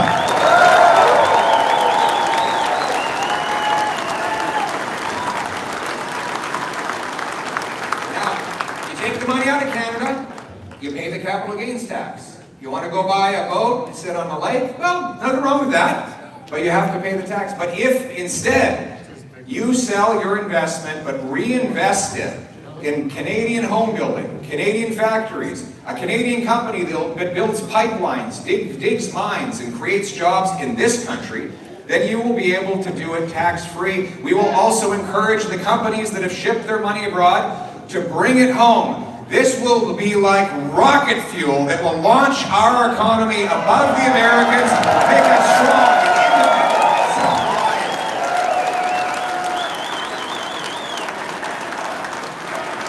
Bring it home. Bring it home.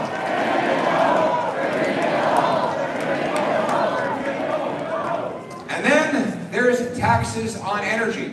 The Liberals have brought in a crippling, job-killing, inflationary carbon tax that has driven up the cost of everything you buy. Now, up until about 3 weeks ago, they told us that the entire planet would be lit ablaze with fire if there were no tax on you filling up your minivan, right?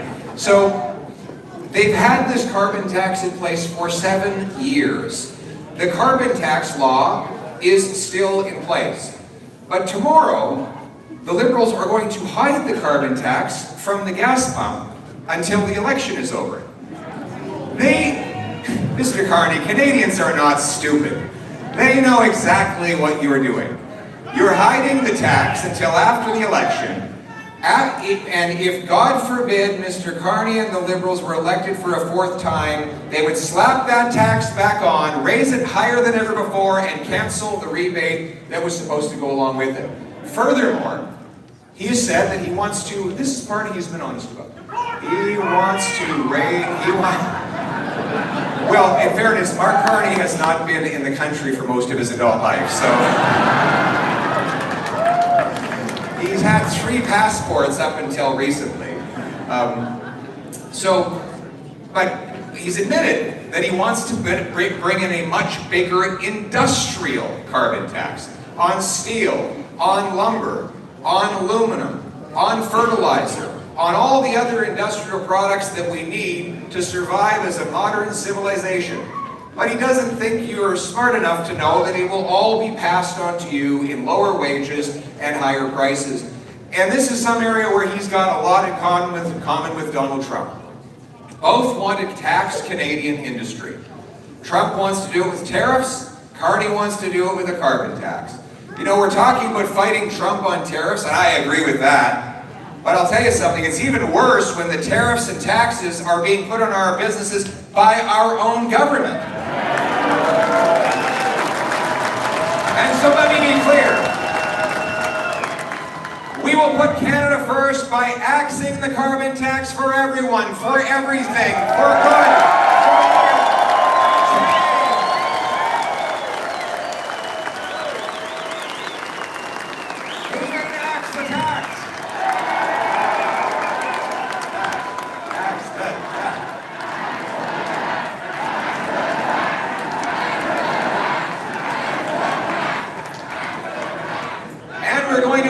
The worst tax of all, the inflation tax. Inflation tax.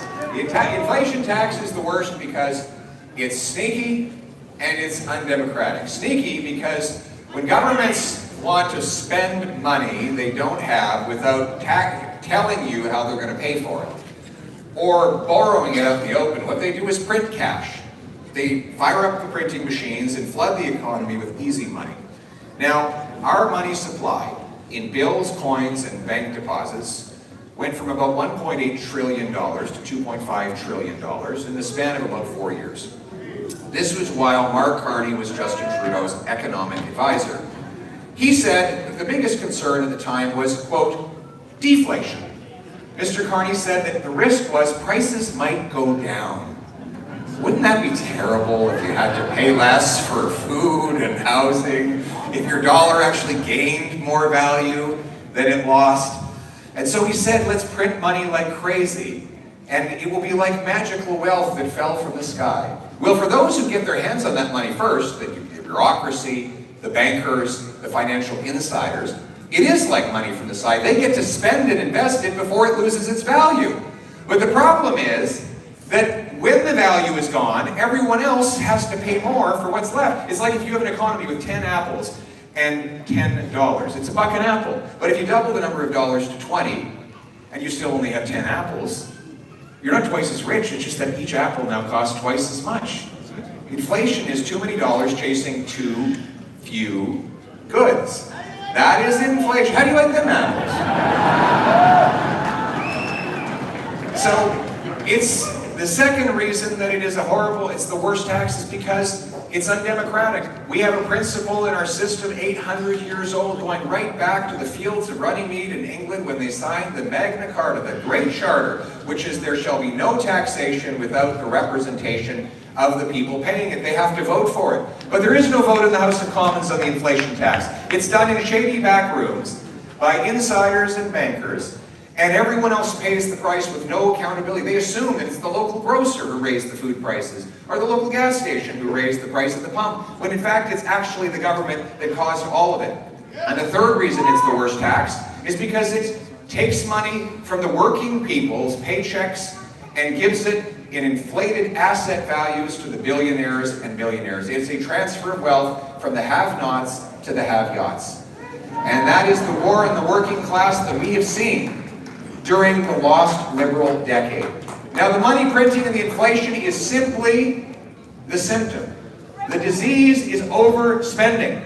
Government that has grown beyond our means, spending on things we do not need and did not ask for. As a result, Conservatives will cut bureaucracy, consultants, handouts to corporate insiders, foreign aid, and other ways to bring down the deficit and bring down inflation.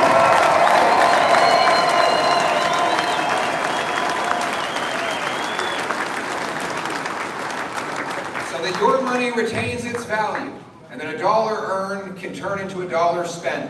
That your money should grow in its purchasing power when we have solid and sound money. And that should be able to buy homes again.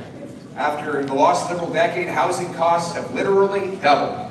And today, Mark Carney doubled down on Justin Trudeau's housing policy. He announced that the solution to the Liberal housing crisis is to create a $35 billion bureaucracy in Ottawa. Have you ever seen bureaucrats building homes? They've already spent $80 billion on their so-called affordable housing programs, which have doubled the cost of housing. Whenever I ask them about why housing has got so expensive under them, they say, don't worry, we've created really expensive programs to pay for it. So now you're paying more to buy a home and paying more taxes for the programs that drive up the cost. He is actually, and of course, Brookfield, Carney's company, in which he's still invested, has abused the tenants, leaving them and living in miserable conditions and doing false renovictions to kick them out on the street. A man who profits off the housing crisis will never fix the housing crisis. Good point. She's a very smart lady. A very smart lady over there indeed. And so the solution, the reason why is housing costs so expensive in Canada? We have the land, the labor, the lumber. It should be dirt cheap because we have the most dirt to build on. But yet, our housing has gone up faster than in any other G7 country during the lost Liberal decade. In fact, Toronto and Vancouver are now the most expensive markets anywhere in North America. Canada's housing costs have outstripped incomes more than in any other OECD country over the last lost Liberal decade. And what's driving them up? It's government bureaucracy. More money from a new home goes to taxes, delays, permits, charges, consultants, lawyers, than goes to the people who actually build the homes. Can you imagine? A bureaucrat gets more money from a new home than does the carpenter who builds it. And to add insult to injury, the carpenter cannot afford to buy the home that he builds. So, we are going to reverse that policy. We're going to cut the bureaucracy and the taxes. Canada First Conservatives will eliminate the federal sales tax on new homes.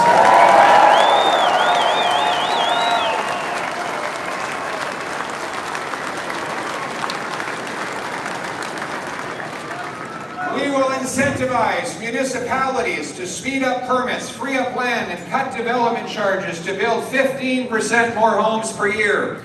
We will sell off 15% of government buildings and land and use that land to build more homes.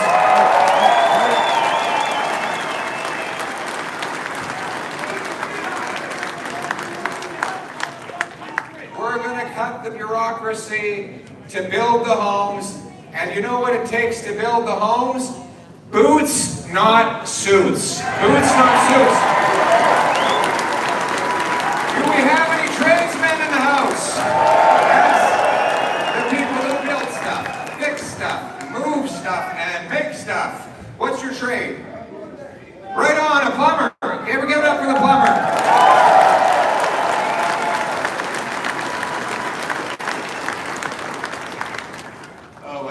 Funny. I was just thinking, he builds the houses. You're a home builder back there. What's your trade? A carpenter. I love the carpenters. We've got another carpenter back there. And today I was honored to be the first Conservative leader, maybe in history, to receive the support of the Atlantic Canadian Carpenters Union.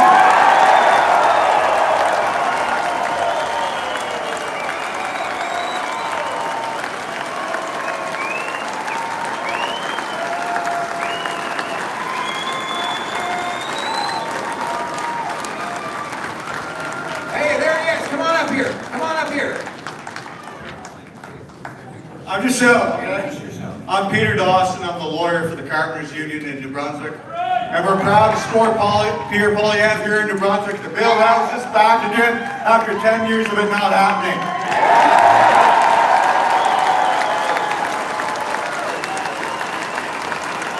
Boots, not suits! Boots, not suits.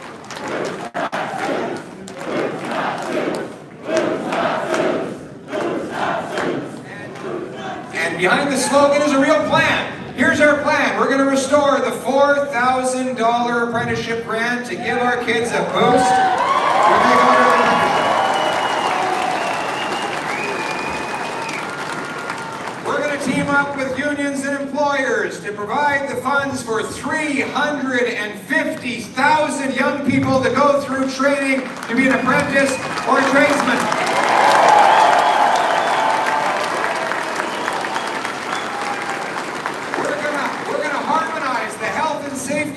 Across the country so that our tradespeople don't have to take an unpaid 4-day course every time they go from one province to another. A Canadian should be able to work anywhere in Canada.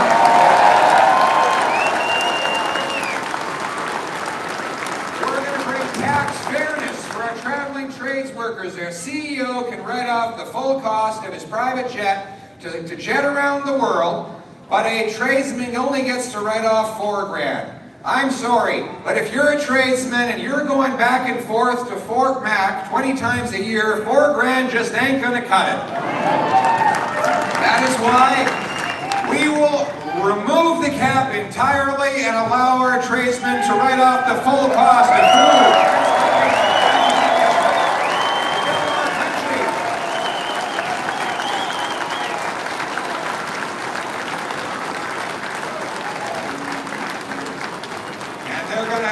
Work to do because there's a lot of building to get done. My message to every young person, if I could give you one piece of advice, go study a trade. Get a trade. Get a trade. Get a trade. So one thing I wish I had done is got a trade. I wish I could say that I had a trade. I think it's the people who know how to do the trades work have an exceptional brain power for solving problems. I go to, like last year I went to 600 different events. Most of them are businesses. And the medium-sized businesses often, they're in factories and warehouses about this size. They have 200 employees. They're all run by tradespeople now. It's not lawyers and MBAs. It's people who started off in the trades and then used the problem-solving ability it gave them to run things. And that's why we need more people in the trades. And they're also going to need to do a lot of building. Because I announced today that as Prime Minister, I will repeal the No New Pipelines Law, C-69.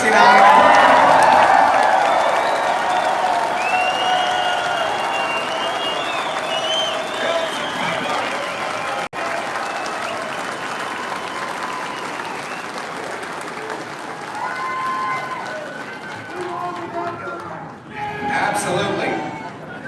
The choice, this is after the lost Liberal decade. They killed the Energy East pipeline. You imagine where we would be today. There I looked out today and saw the incredible refinery, the Irving refinery. They would today be processing 1 million barrels of oil every day from Western Canada. And let's just say that the price of oil on a given day is 70 American dollars, close to 100 Canadian dollars. That means $100 million of Canadian oil would today be running through the St. John Irving refinery had the Liberals not killed that pipeline. They changed the rules in the middle of the game to make it impossible to get done. So the company canceled it and they moved their money to Texas. And then we saw them block the Northern Gateway pipeline that would have taken Western oil to the Pacific, 500,000 barrels that could be going to Asia. So now that money goes, those barrels go to the States at an enormous price discount, about $15 below the world price, which the Americans happily go around and sell at a massive profit at our expense. They must be laughing at us. Then Mark Carney testified in Parliament against that pipeline to try and kill it. He is part of the radical net zero movement. Net zero growth, net zero jobs, net zero emissions. While he supported carbon tax in Canada, he profited off American coal. While he blocked pipelines in Canada, his company profited off of Middle Eastern pipelines. He didn't want competition for his business, and guess what? He still owns that business, so he'll have a vested profit motive in blocking Canadian energy to make his foreign interests more profitable. He has the same radical, loony left members of his cabinet as Justin Trudeau. Stephen Guilbeault, you ever heard of him? They are still in his cabinet, still blocking all the resources. They still have in law C-69, the No New Pipelines bill. The bottom line is he will say anything he has to trick people into voting for him. You know, we just caught him plagiarizing. Do you hear about this? He plagiarized his way through university, 10 confirmed instances of plagiarism in one essay. And now he expects you to believe him on the eve of the election that he's had some kind of epiphany on energy. My friends, the choice is this. In the next election, do you want to give Liberals fourth term to block our resources and enrich the Americans, or do you want to put Canada first for a change by unlocking our resources to bring home our jobs?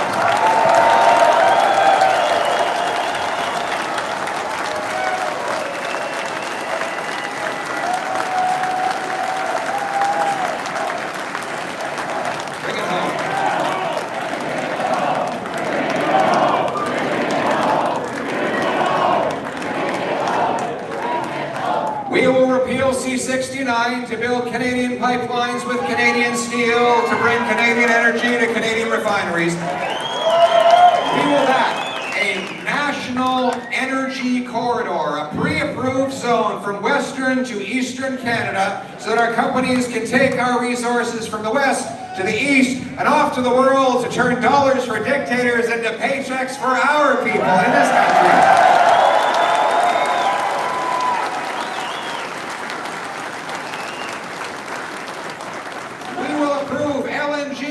Liquefied natural gas. We have 1,300 trillion cubic feet of natural gas here in Canada.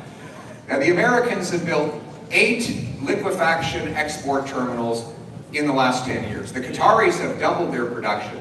In Canada, we haven't completed a single one, even though there were 18 proposed the day Justin Trudeau took office. He says there's no business case. Mark Carney, being his economic advisor, agreed with him on that. Let me tell you about the business case. The price of natural gas, a million metric British thermal units in Europe is $15. In Canada, it's $4. So here's the business case. We're going to do this really slowly for our liberal friends. If you could take something worth $4 and sell it for $15 and do that billions and billions of times, that's a business case. Okay? So,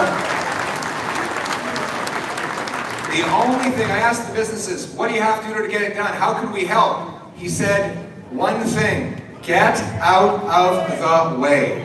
We need to get out of the way and grant rapid permits so that we can build these big, beautiful plants. In Canada, we have a massive advantage. We have cold weather that makes it 25% cheaper to liquefy a gas compared to the US Gulf Coast.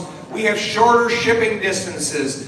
To Asia, it's 11 days from Canada. It's 20 days from the US Gulf Coast. Shorter shipping distances from the East Coast to Europe. The Germans, the French, the Greeks, the Japanese have all asked for our natural gas. And when I'm Prime Minister, they'll be sending us billions of dollars because we will approve those plants.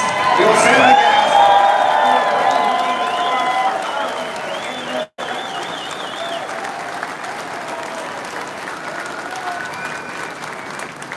We want the great blue-collar jobs, but we also want our brilliant professionals. We need more doctors and nurses in our hospital. You know, we have 32,000 immigrant nurses and 20,000 immigrant doctors banned from working because the bureaucracy won't let them prove their qualifications. When I got my eye surgery done, the technician there, he's also a surgeon in the UAE. He flies to the UAE to do 10 days of surgery, then comes back to his family here, where we only let him work as a technician. Apparently, Emirati eyeballs are different than Canadian eyeballs. In Toronto, they say that if you have a heart attack, don't call 911, call an Uber, because the driver is probably a doctor. 84% of Filipino nurses in Canada can't work as nurses, even though they're perfectly qualified. What's the solution to this?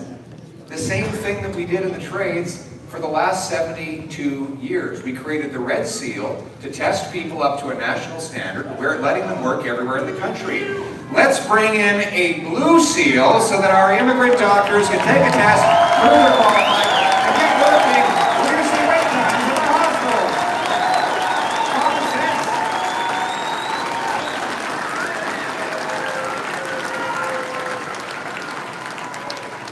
By bringing home these paychecks, we will fortify our economy. We will make ourselves strong and self-reliant so that we can stand up to Donald Trump from a position of force and strength. We need to be a nation that stands on its own 2 feet, that supplies its own resources, that upgrades and adds value to those resources, and sends them to markets at home and abroad without relying on one market. We will stand up to President Trump from a position of strength.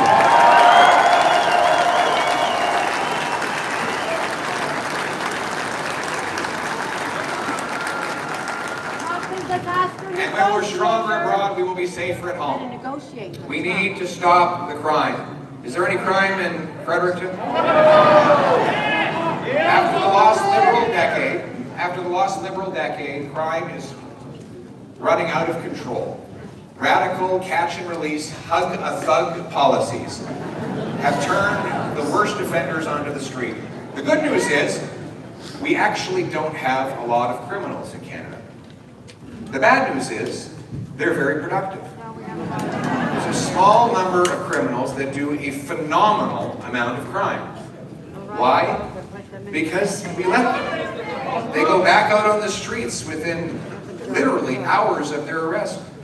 As our friend Rob Moore works so hard to fight against crime, we give it up for Rob Moore, a great lawyer and crime fighter.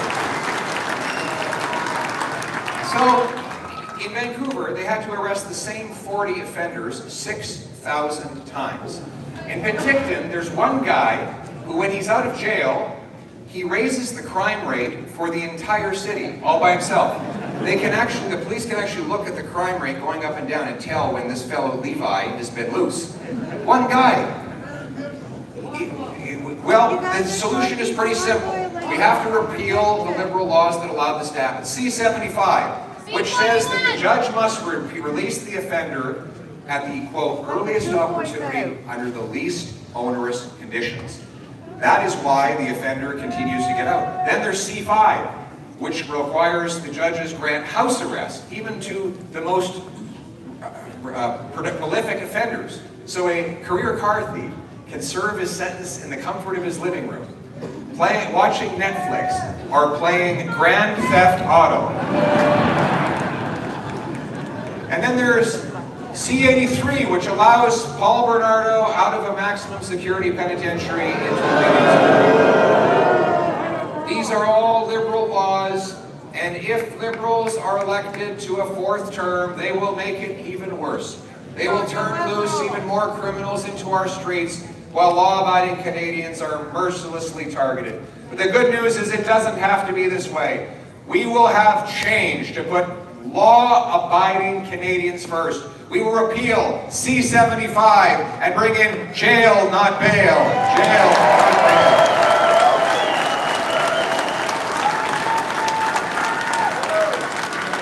We will repeal Liberal law C-5 to end house arrest and put real offenders behind real prison bars. And we will repeal C-83 to require that Paul Bernardo and all other mass murderers go into maximum security penitentiaries where they will stay forever until they come out of the box.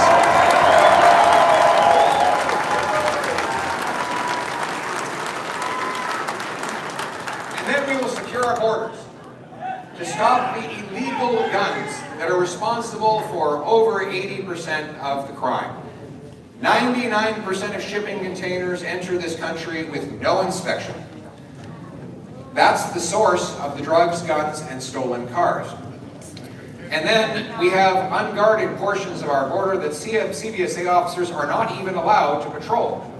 Our common sense Canada First plan will secure our borders with 2,000 more frontline CBSA officers, paid for by having 2,000 fewer bureaucrats in back offices.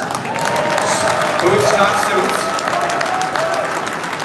We will have high-powered scanners that can peer right through the metal walls of the shipping containers to see what's inside them.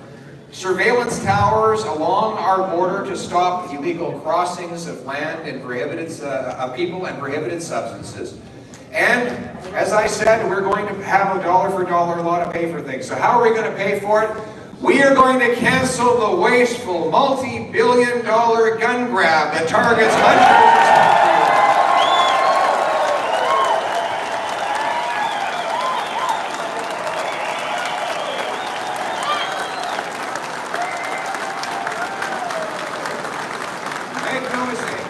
Make no mistake, the Liberals have said it in their own words. They will ban your hunting rifle. Tell everyone at the hunting camp. Tell everyone at the hunting camp, if the Liberals get back in, they will ban every single hunting rifle in this country. They cannot stand the idea that someone would have the independence to go and harvest the protein of the land, to bring home a deer or a moose to feed their own family, because of course then you don't need the government. The last thing they want is for you to have that feeling of independence. They don't understand that in rural communities across this country, after 10 years of liberal food price inflation, there are many families that wouldn't get any protein at all if they weren't able to hunt for it. So here's the choice. Here's the choice. With Conservatives, we will protect Canadians from criminals. With Liberals, they'll protect turkeys from hunters. Or maybe I should say that we'll protect Canadians from turkeys, but in reality, we know that it's not Grandpa Joe's hunting rifle causing the problem. It's the real criminals and gun smugglers. We will bring in life sentences for gun smugglers and other serious criminals.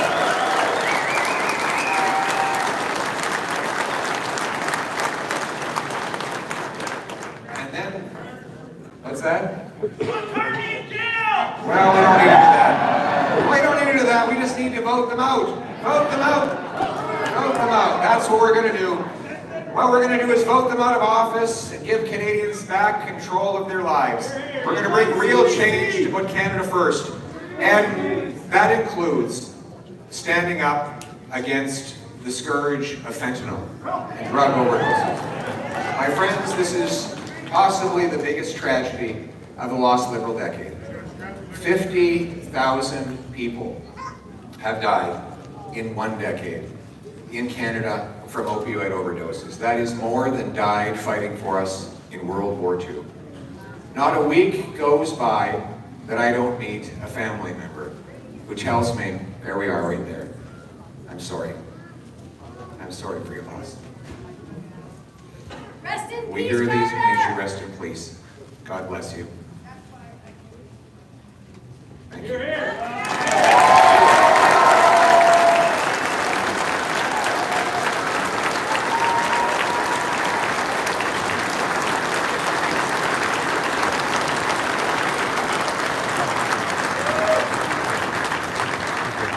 I hear these stories all the time. I got a letter from a father the other day, and he said, I held my wife's hand when she gave birth to our baby boy, and then 25 years later, I held her hand again when we opened the door to find a police officer in tears to tell us that he was lost to fentanyl.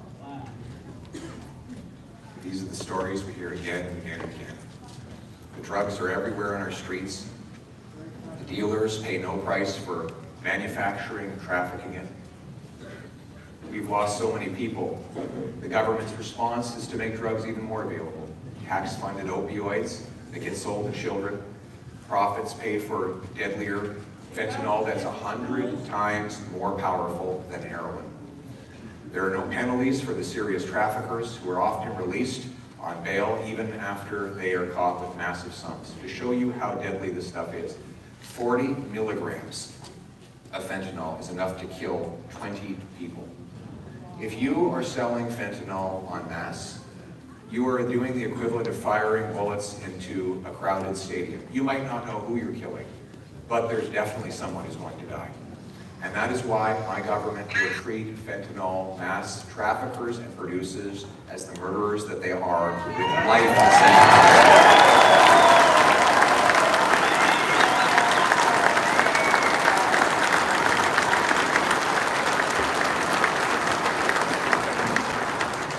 sentences, and then we will secure the borders to keep the illegal drugs out. We will stop funding opioids, and instead we will put the money into treatment and recovery services to bring our loved ones home drug-free.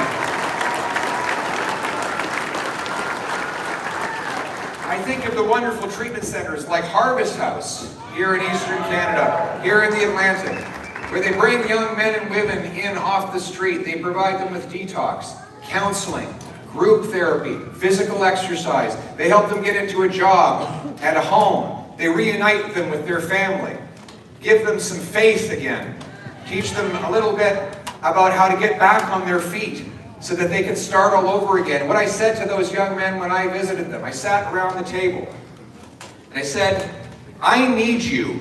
I need a favor from you.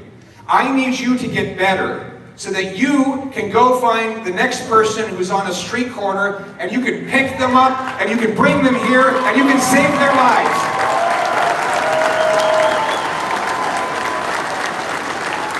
Surviving that addiction is like a superpower. You will be able to say that you've been to the bottom of the valley and you know how to climb back to the top of the mountain. So my message to anyone who is out there today suffering from addiction, hang on. Have hope. Help is on the way.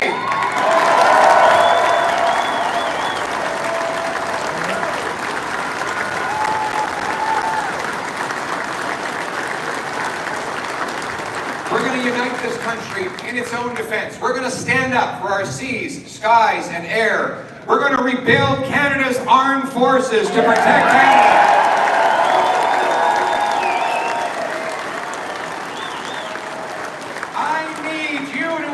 Military veteran Brian McDonald right here in Fredericton. I need him on my team to rebuild the forces.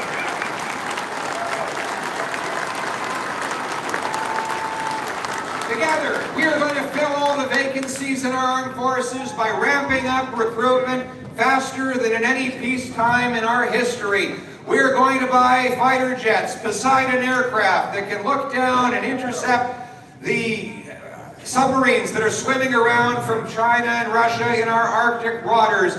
We are going to procure more and best equipment. We're going to ensure that our soldiers and veterans have the support they need. We'll buy 4 massive icebreakers to reclaim the icy Arctic waters.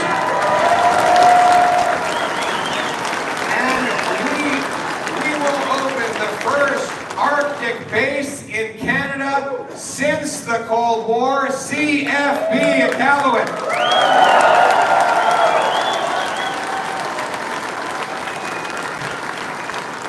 Are there any of the great men and women here in this room who serve at CFB Gagetown? Give them a round of applause. Our heroes.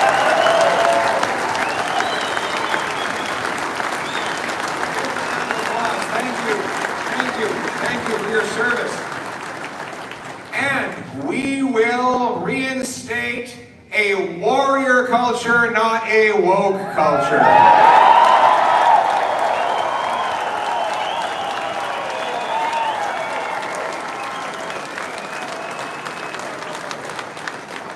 More and more of our young people will be recruited to the cadets so that they can learn. We got a cadet over there. I love the cadets. Army, Navy, or Air? Air, you gonna be a pilot? No.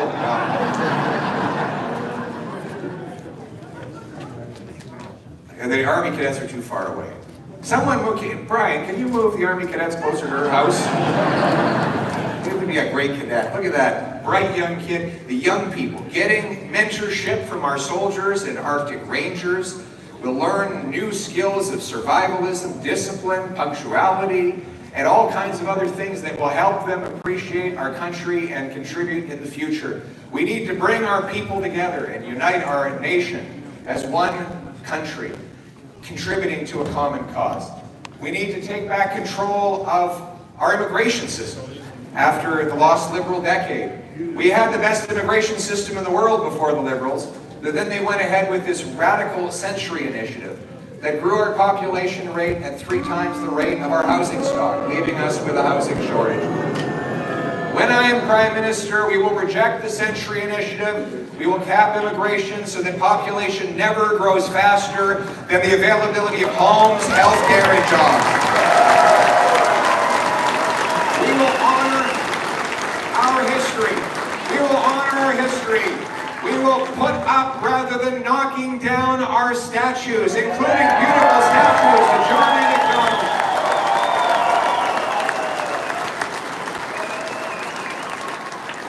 We will reinstate the famous 5, Terry Fox, our soldiers, and countless other heroes to our passport. We will be a self-reliant, strong, sovereign people that harvests its resources, trades with each other, builds homes for its youth, protects its vulnerable, secures its border, tells its stories, sings its songs, waves its flag. A nation that gives hope to everybody. And so I bring hope tonight to the single mother going to bed hungry, wondering how you will feed your kids in the morning. Have hope. Change is on the way. To the young couple worried about your biological clock running out before you can afford a home for kids, have hope. Change is on the way. To the military veteran who's barely able to pay his rent, our message is to you, thank you, and have hope. Change is on the way for you too. We're not a nation of tax collectors and toll masters, of bureaucrats and busybodies, of gatekeepers and grandees, rulers and rule makers. No, we are a nation of explorers and entrepreneurs, adventurers and artists, workers and warriors, pioneers and patriots. What binds us together is the Canadian promise that anyone from anywhere can achieve anything, that hard work gets you a great life in a beautiful, affordable home, on a safe street, protected by brave soldiers under our proud flag. Canada first, let's bring it home!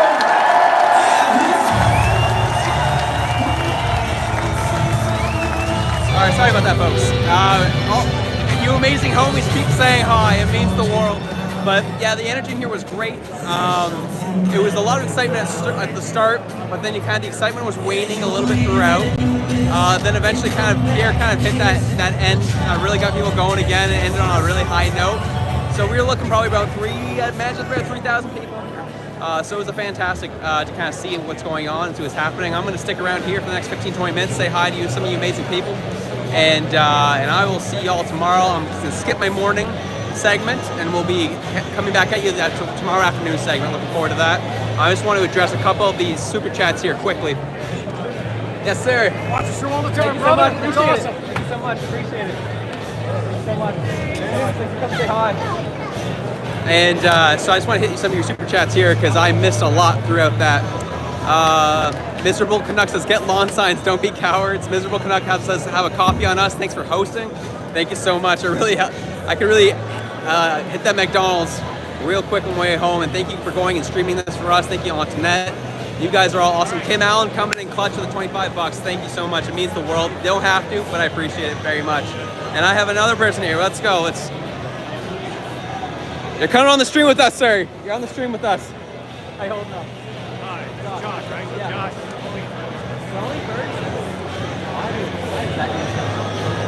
Shouldn't, but a lot of people do that. And I'll be in this place, and then congratulating you on the upcoming figures. She's fighting cancer. She would have been here. At least help you. We love you, Lisa. Thanks for watching, and keep up a good fight. You got this. We're gonna bring it home, okay? Let's go. Thank you so much. Thanks for coming to say hi. Say hi to your wife. I wish you best of luck in the fight. Thank you so much. I appreciate it. Thank you. Thank you, Tony. Yeah. Oh, hey! I'll be right there. 1 sec. All right, folks. I'm gonna end it right there. Have yourselves a good one. I'm out.